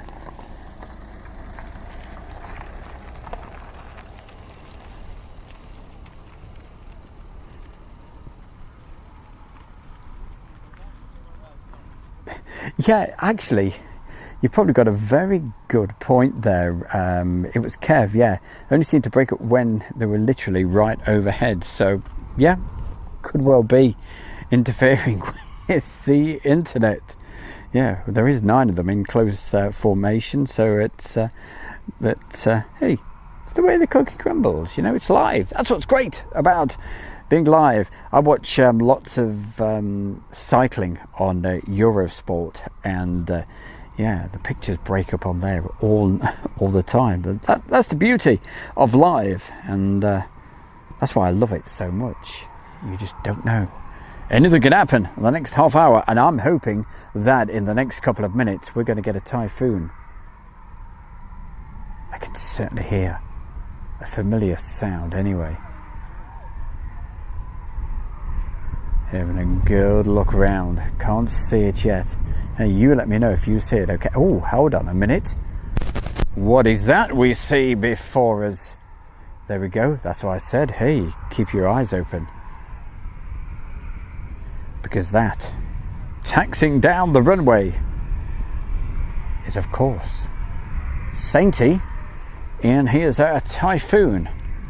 So let's hope this doesn't disturb the atmosphere too much, and that we get a clean internet all the way through.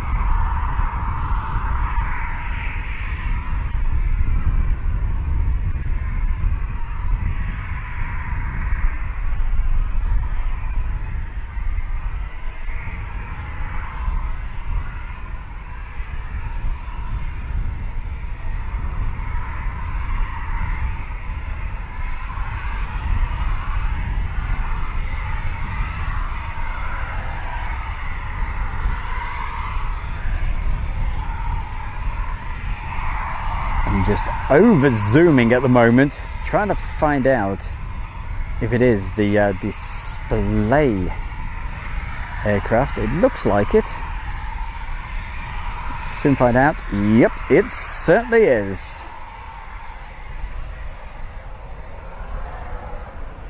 It certainly is Blackjack. Okay, let's see.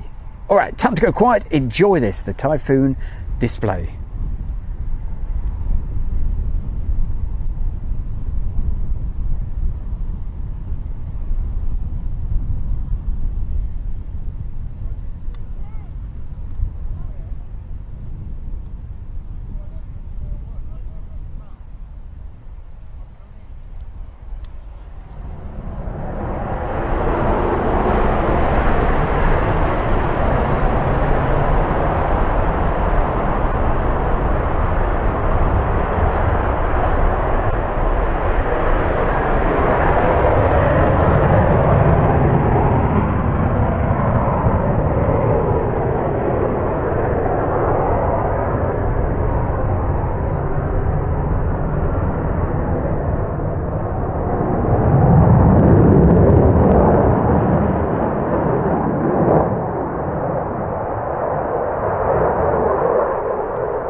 While that dips behind there, I will quickly get around the other end.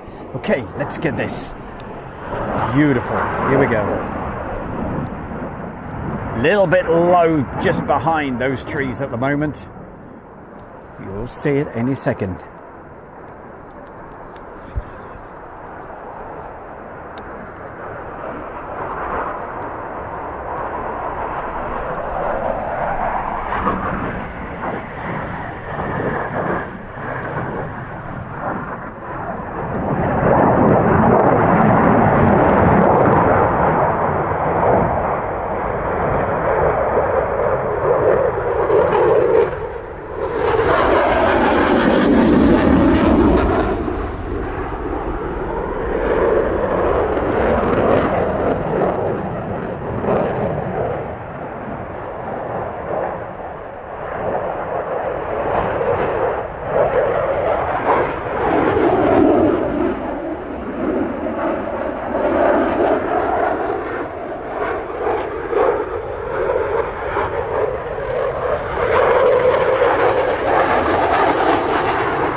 Well, at the moment I have got a warning sign on the actual camera saying, hey, battery about to go dead. If you get a blue screen, don't worry, I'm just changing the battery, okay? Not a good time, but there you go.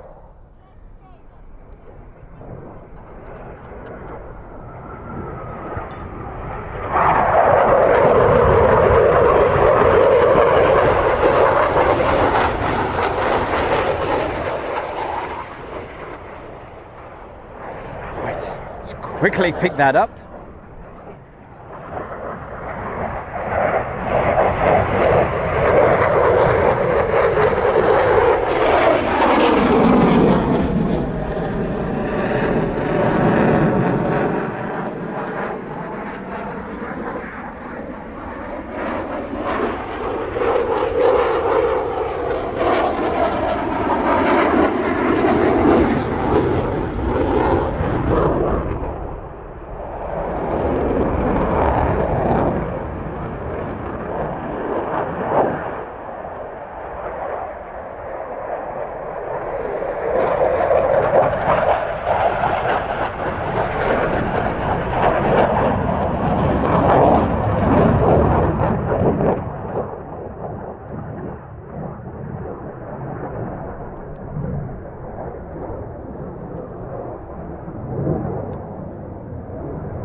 Well, certainly putting it through its paces. The RAF's Typhoon Display 2021, and beautifully painted up as well, blackjack. So we got to see all 9 red arrows, and eventually we got a little bit later than scheduled. We got to see, well, actually there wasn't even a schedule, not that I knew of anyway. So hopefully we shall get this coming into land. But don't forget, you will get a blue screen very, very soon, because I've got a battery warning light flickering away. Let's hope we just get this just in time as it comes in right now.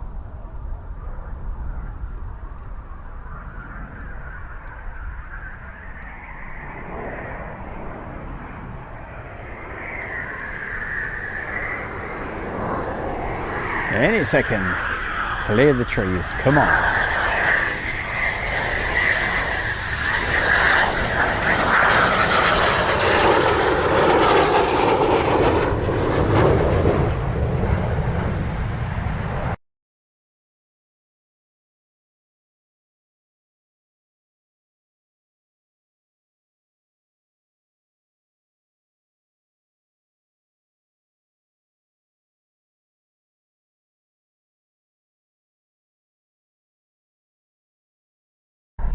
There we go. I told you we were living on a... But just about got it.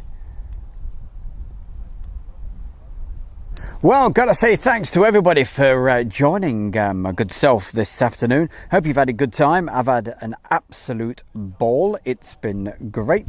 I think there is some more items going on, but I can't be 100% sure about that. I think it's 5:30, the wrap-up time.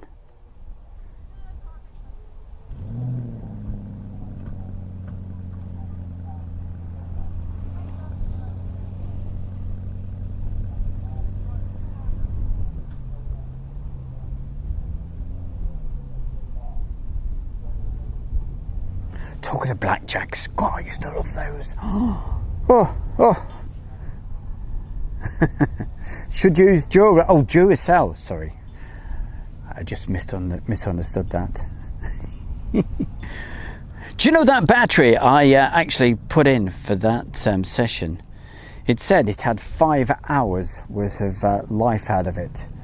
Yeah, so much for your 5 hours, mate. There we go. Where's the bin? I've not been anywhere, but that battery is not going anywhere again, I can tell you. That is out of here. That's gone. I think that only lasted about 1 hour. That should last 5 hours. But there we go, you see.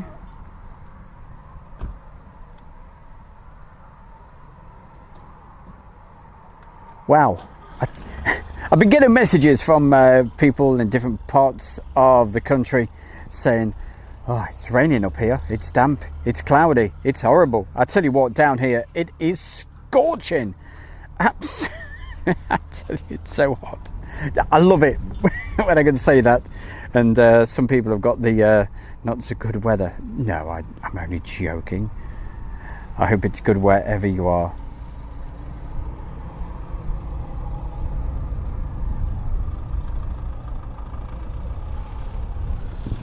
Certainly got some nice shots anyway of that, and I hope you've enjoyed the show this afternoon. It's been an absolute marathon, I can tell you, and I prefer Mars bars myself, but never mind.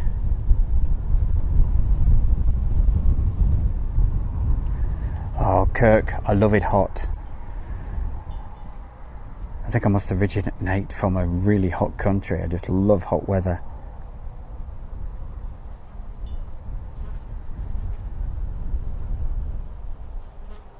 Let's have a look, see if there's any action with, or if we can hear any Chinooks, because I'm pretty sure they were due to do a, as I knock that, I was pretty sure they were due to do a Chinook roll demo.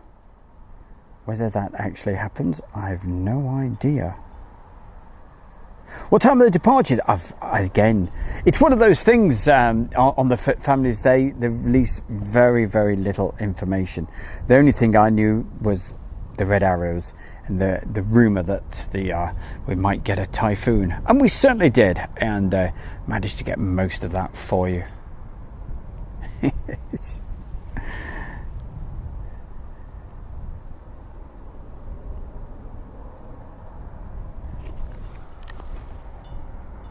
Well, I'm pretty sure I can hear Chinooks actually with the rotors going, powering up. So we'll stick with it just a little bit longer.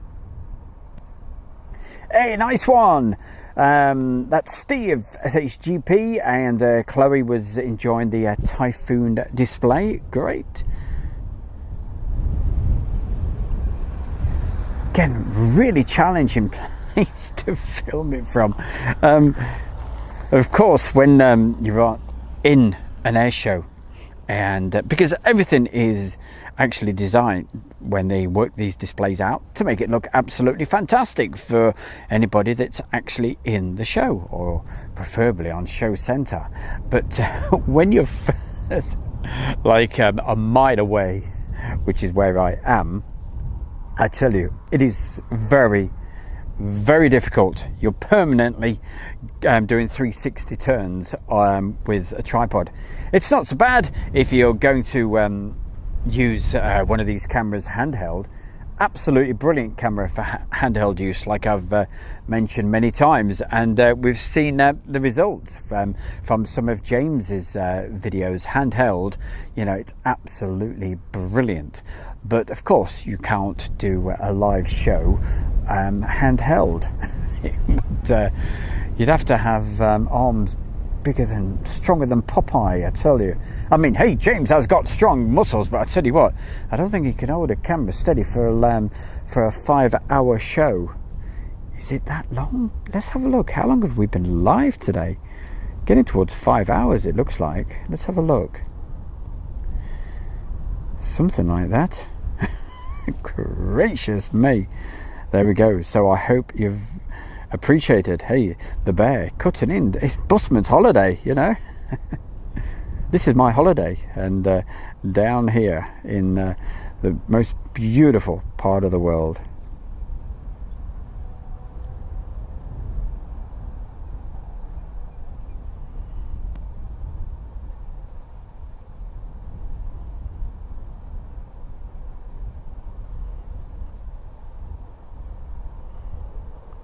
Cheers, Paul. Please, you appreciated. Yeah, I appreciate it. Please, you enjoyed it.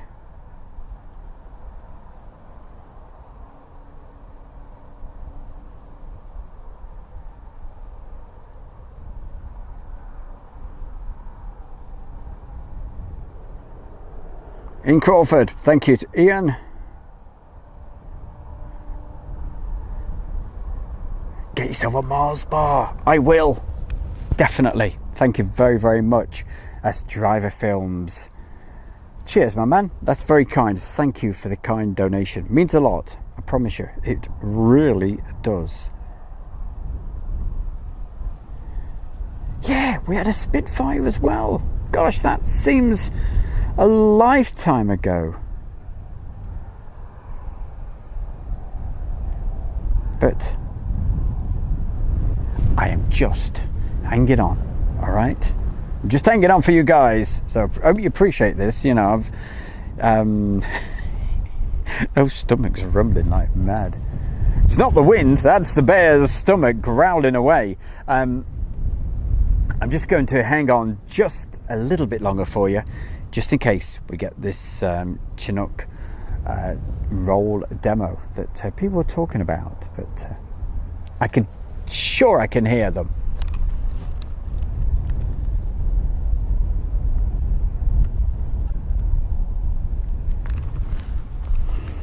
Yes, just checking, and I can certainly hear some Chinooks way in the distance. So, of course, we've got the trees, the low down, the wind is not blowing exactly, well, it's not blowing towards us. It's sort of like a side wind. It's certainly blowing a little bit from there, but not directly where they are starting up. So probably that's why we can't hear them.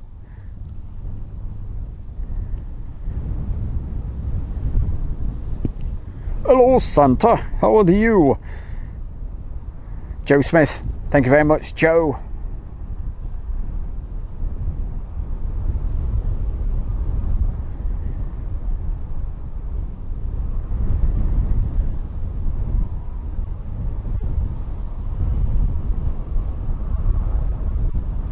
Chaz Gisby, thank you very much. Callum Fisher, who else can we say hello to? Christopher Fisher.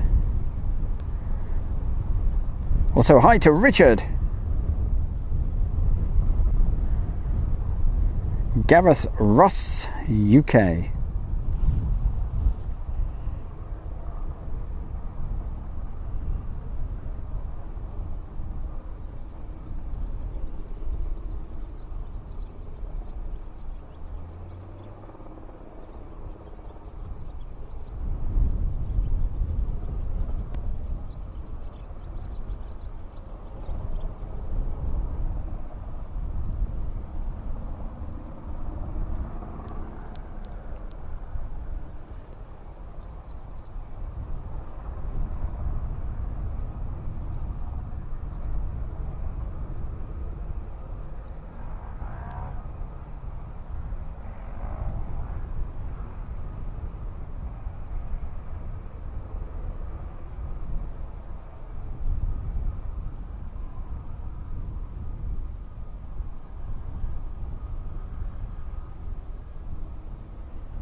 Airshow World. Fantastic.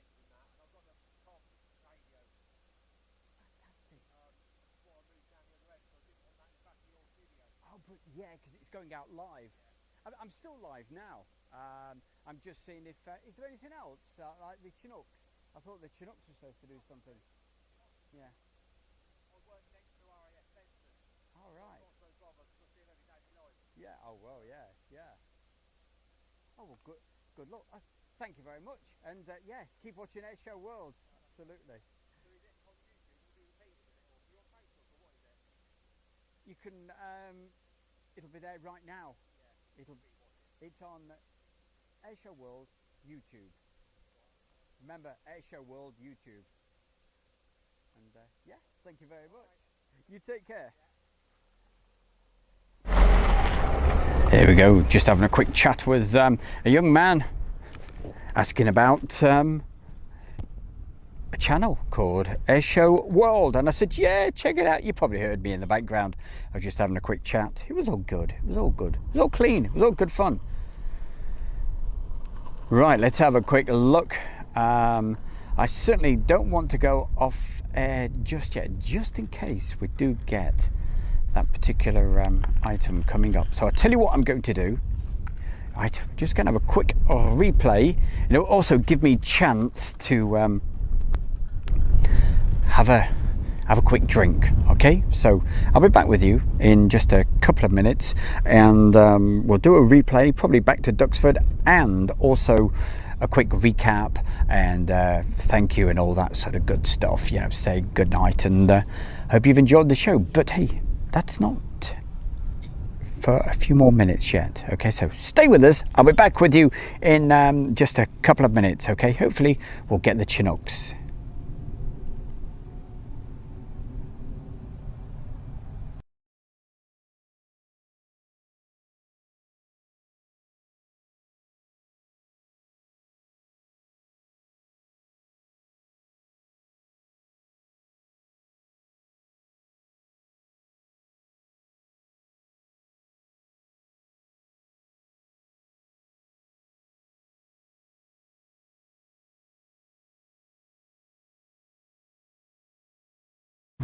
Its original number 54 squadron colours. And that aircraft was flown by Anna Walker. That was our Spitfire Vic. Our next display item will be arriving in the overhead very shortly. They're on frequency. I can hear them talking to air traffic. It's one of the most outstanding civilian display teams on the circuit, but very much with a military element to it, courtesy those in the cockpits. Are all up to red arrows?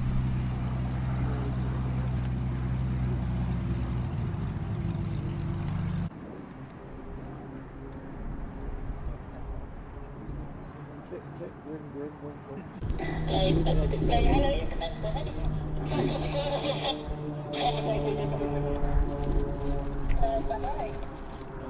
Is that being picked?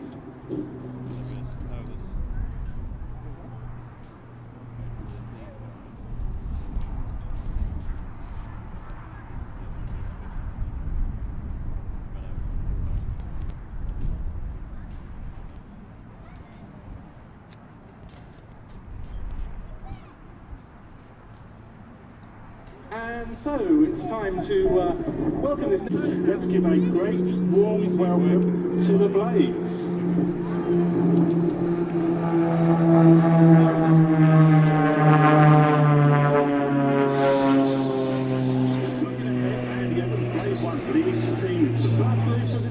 Called in Blade 2 and 3 to move into the box formation, followed by Blade 4. This is the box loop. Andy, a founding member of the Blades, back in 2006, has flown in every position of the team, taking the Blades to position 1 in 2017. Andy, a former Red Arrows and Jaguar pilot, has flown over 3,000 hours in the Extra 300. The plates are pulled up to do the falling angels. Blades 2 and 3 for opposite stalk turns, while blade was a pushover and blade 1 is a fallback. The team will now head directly towards the crowd line at full speed and in staggered formation for the first break in the display, pulling up to 8G for the crossfire break. Looking now to your left and right.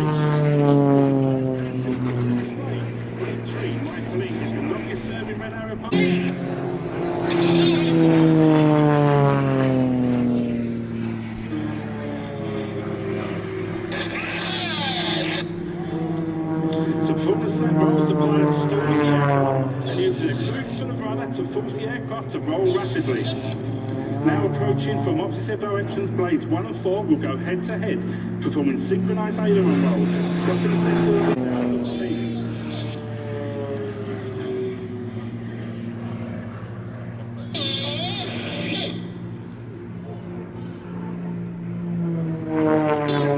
Hold the aircraft pointing straight up until there's no forward speed, at which point you'll see them stop completely before gravity starts to win and flips them on their backs.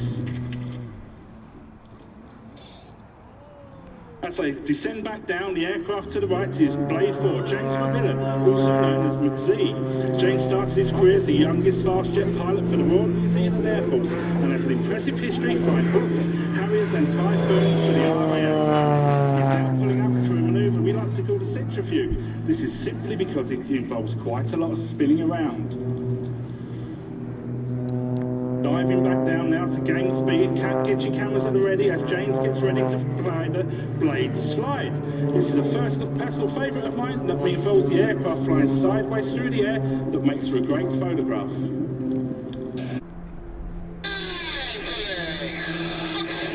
The team will start the formation loop by flying only 6 feet apart.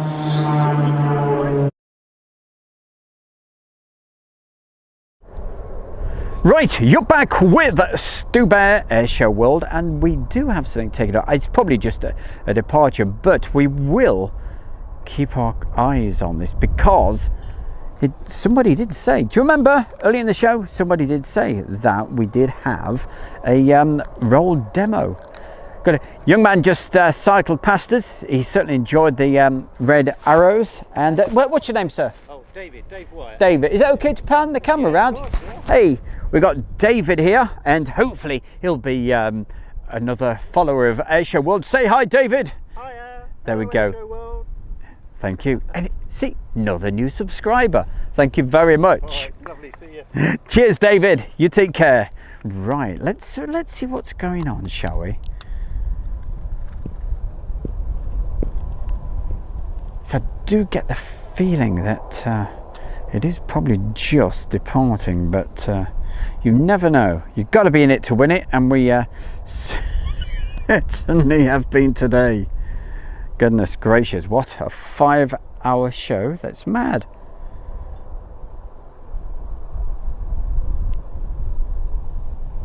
Oh, you're there. Well, you were. Just trying to find it. It's literally an absolute little dot, and I think it's departed, but we will stay with it just a little bit longer, because you know what it's like. If we go offline, I'll guarantee they will do this finale at the end, and mind you, hey, how do you top the Typhoon display? I mean, that is absolutely stunning.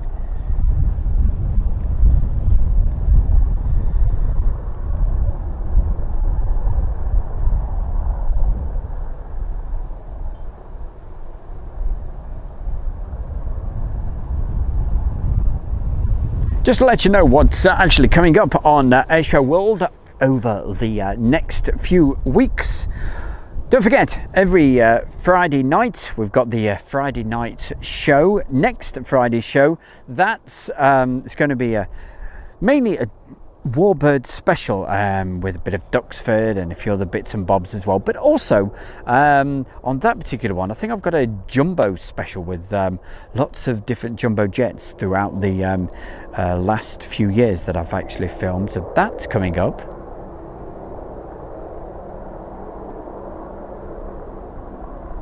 And the sound of the helicopters are getting louder, so let's have a look, see what else we can see.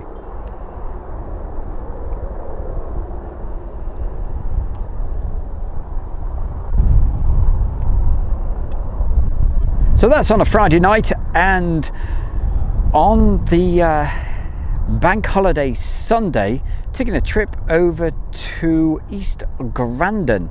There's a little air show they've got going on there, going over with Steve for that. Steve, SRP, is it SRP or SR? I can't remember now. He knows.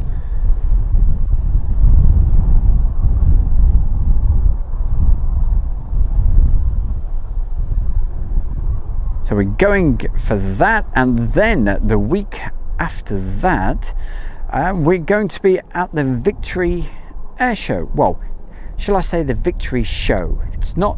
It is an air show, but there's hey, a lot more to it than that. You've probably seen the advert that I've created for that. We've certainly played that a few times, and that's in Leicestershire. At Foxlands Farm, Cosby, Leicestershire.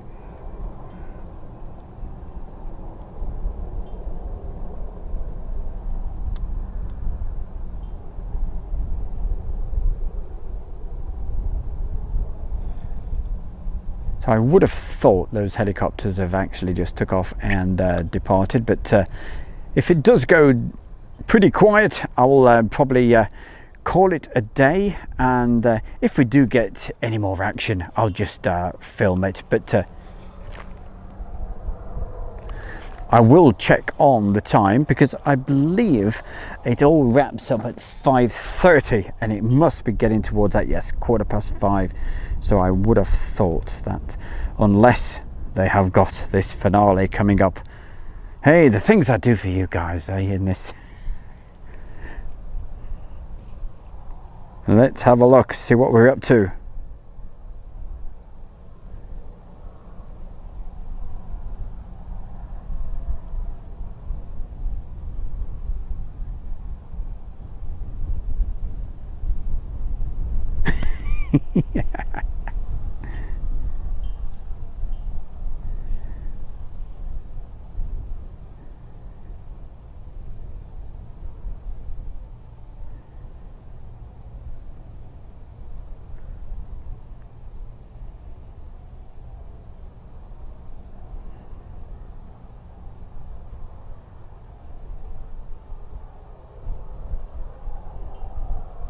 Hey Dan, no, I will be putting my feet up for the Reds departing, but I don't think we could get better than what we've seen today with them. That was absolutely brilliant. Thoroughly enjoyed it, and I hope you guys have enjoyed this afternoon, well, late morning into the afternoon, almost into the evening show. It's been an absolute, it's been a long day.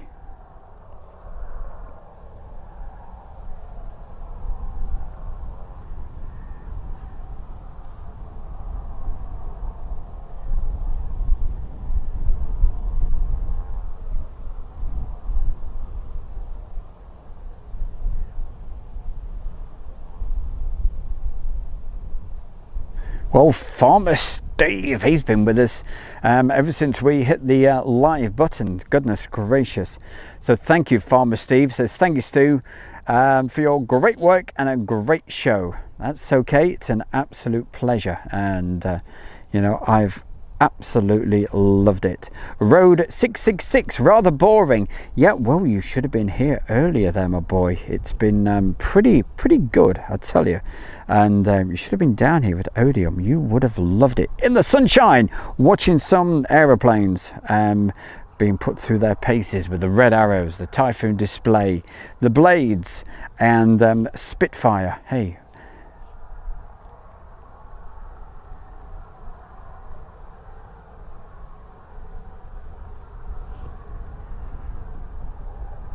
So that just wraps things up for my good self down here at Odiham. So thank you everybody for joining us. I hope you've enjoyed this show, and I'm sure at some point I'll put a highlights show together of a few bits and bobs that we've had today. But most of all, thank you so much to all of you for being with us, because without you guys, hey, it'd be a very lonely place, I tell you. So thank you so much, and have yourself a great weekend, and we'll see you Friday night for the Friday night live show. Until then, take care. Bye for now. Good night.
And for anybody that's still with us, what is that we see in front of us? It's just it's the blades just about to depart. So I was literally just that second going to pull the plug, and I thought, oh, hell with it. You can see this. See, I'm getting a free suntan. It's absolutely gorgeous, beautiful. Hope you're having this gorgeous, beautiful weather wherever you are. Should I say?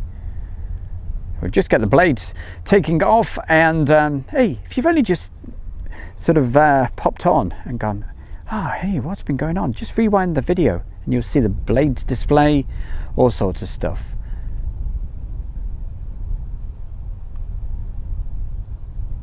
The blades, the red arrows, Typhoon display, Chinooks, and where else are you going to see a Chinook display this year? And also, what else did we have? Oh, of course, we had the Spitfire.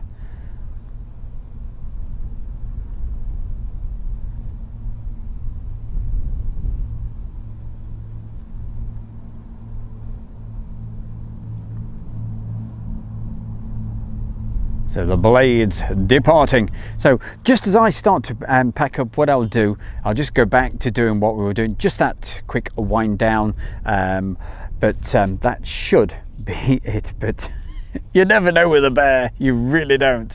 But hey, thank you so much for watching, everybody.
Little bit low just behind those trees at the moment.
Well, at the moment, I have got a warning sign on the actual camera saying, hey, battery about to go dead. If you get a blue...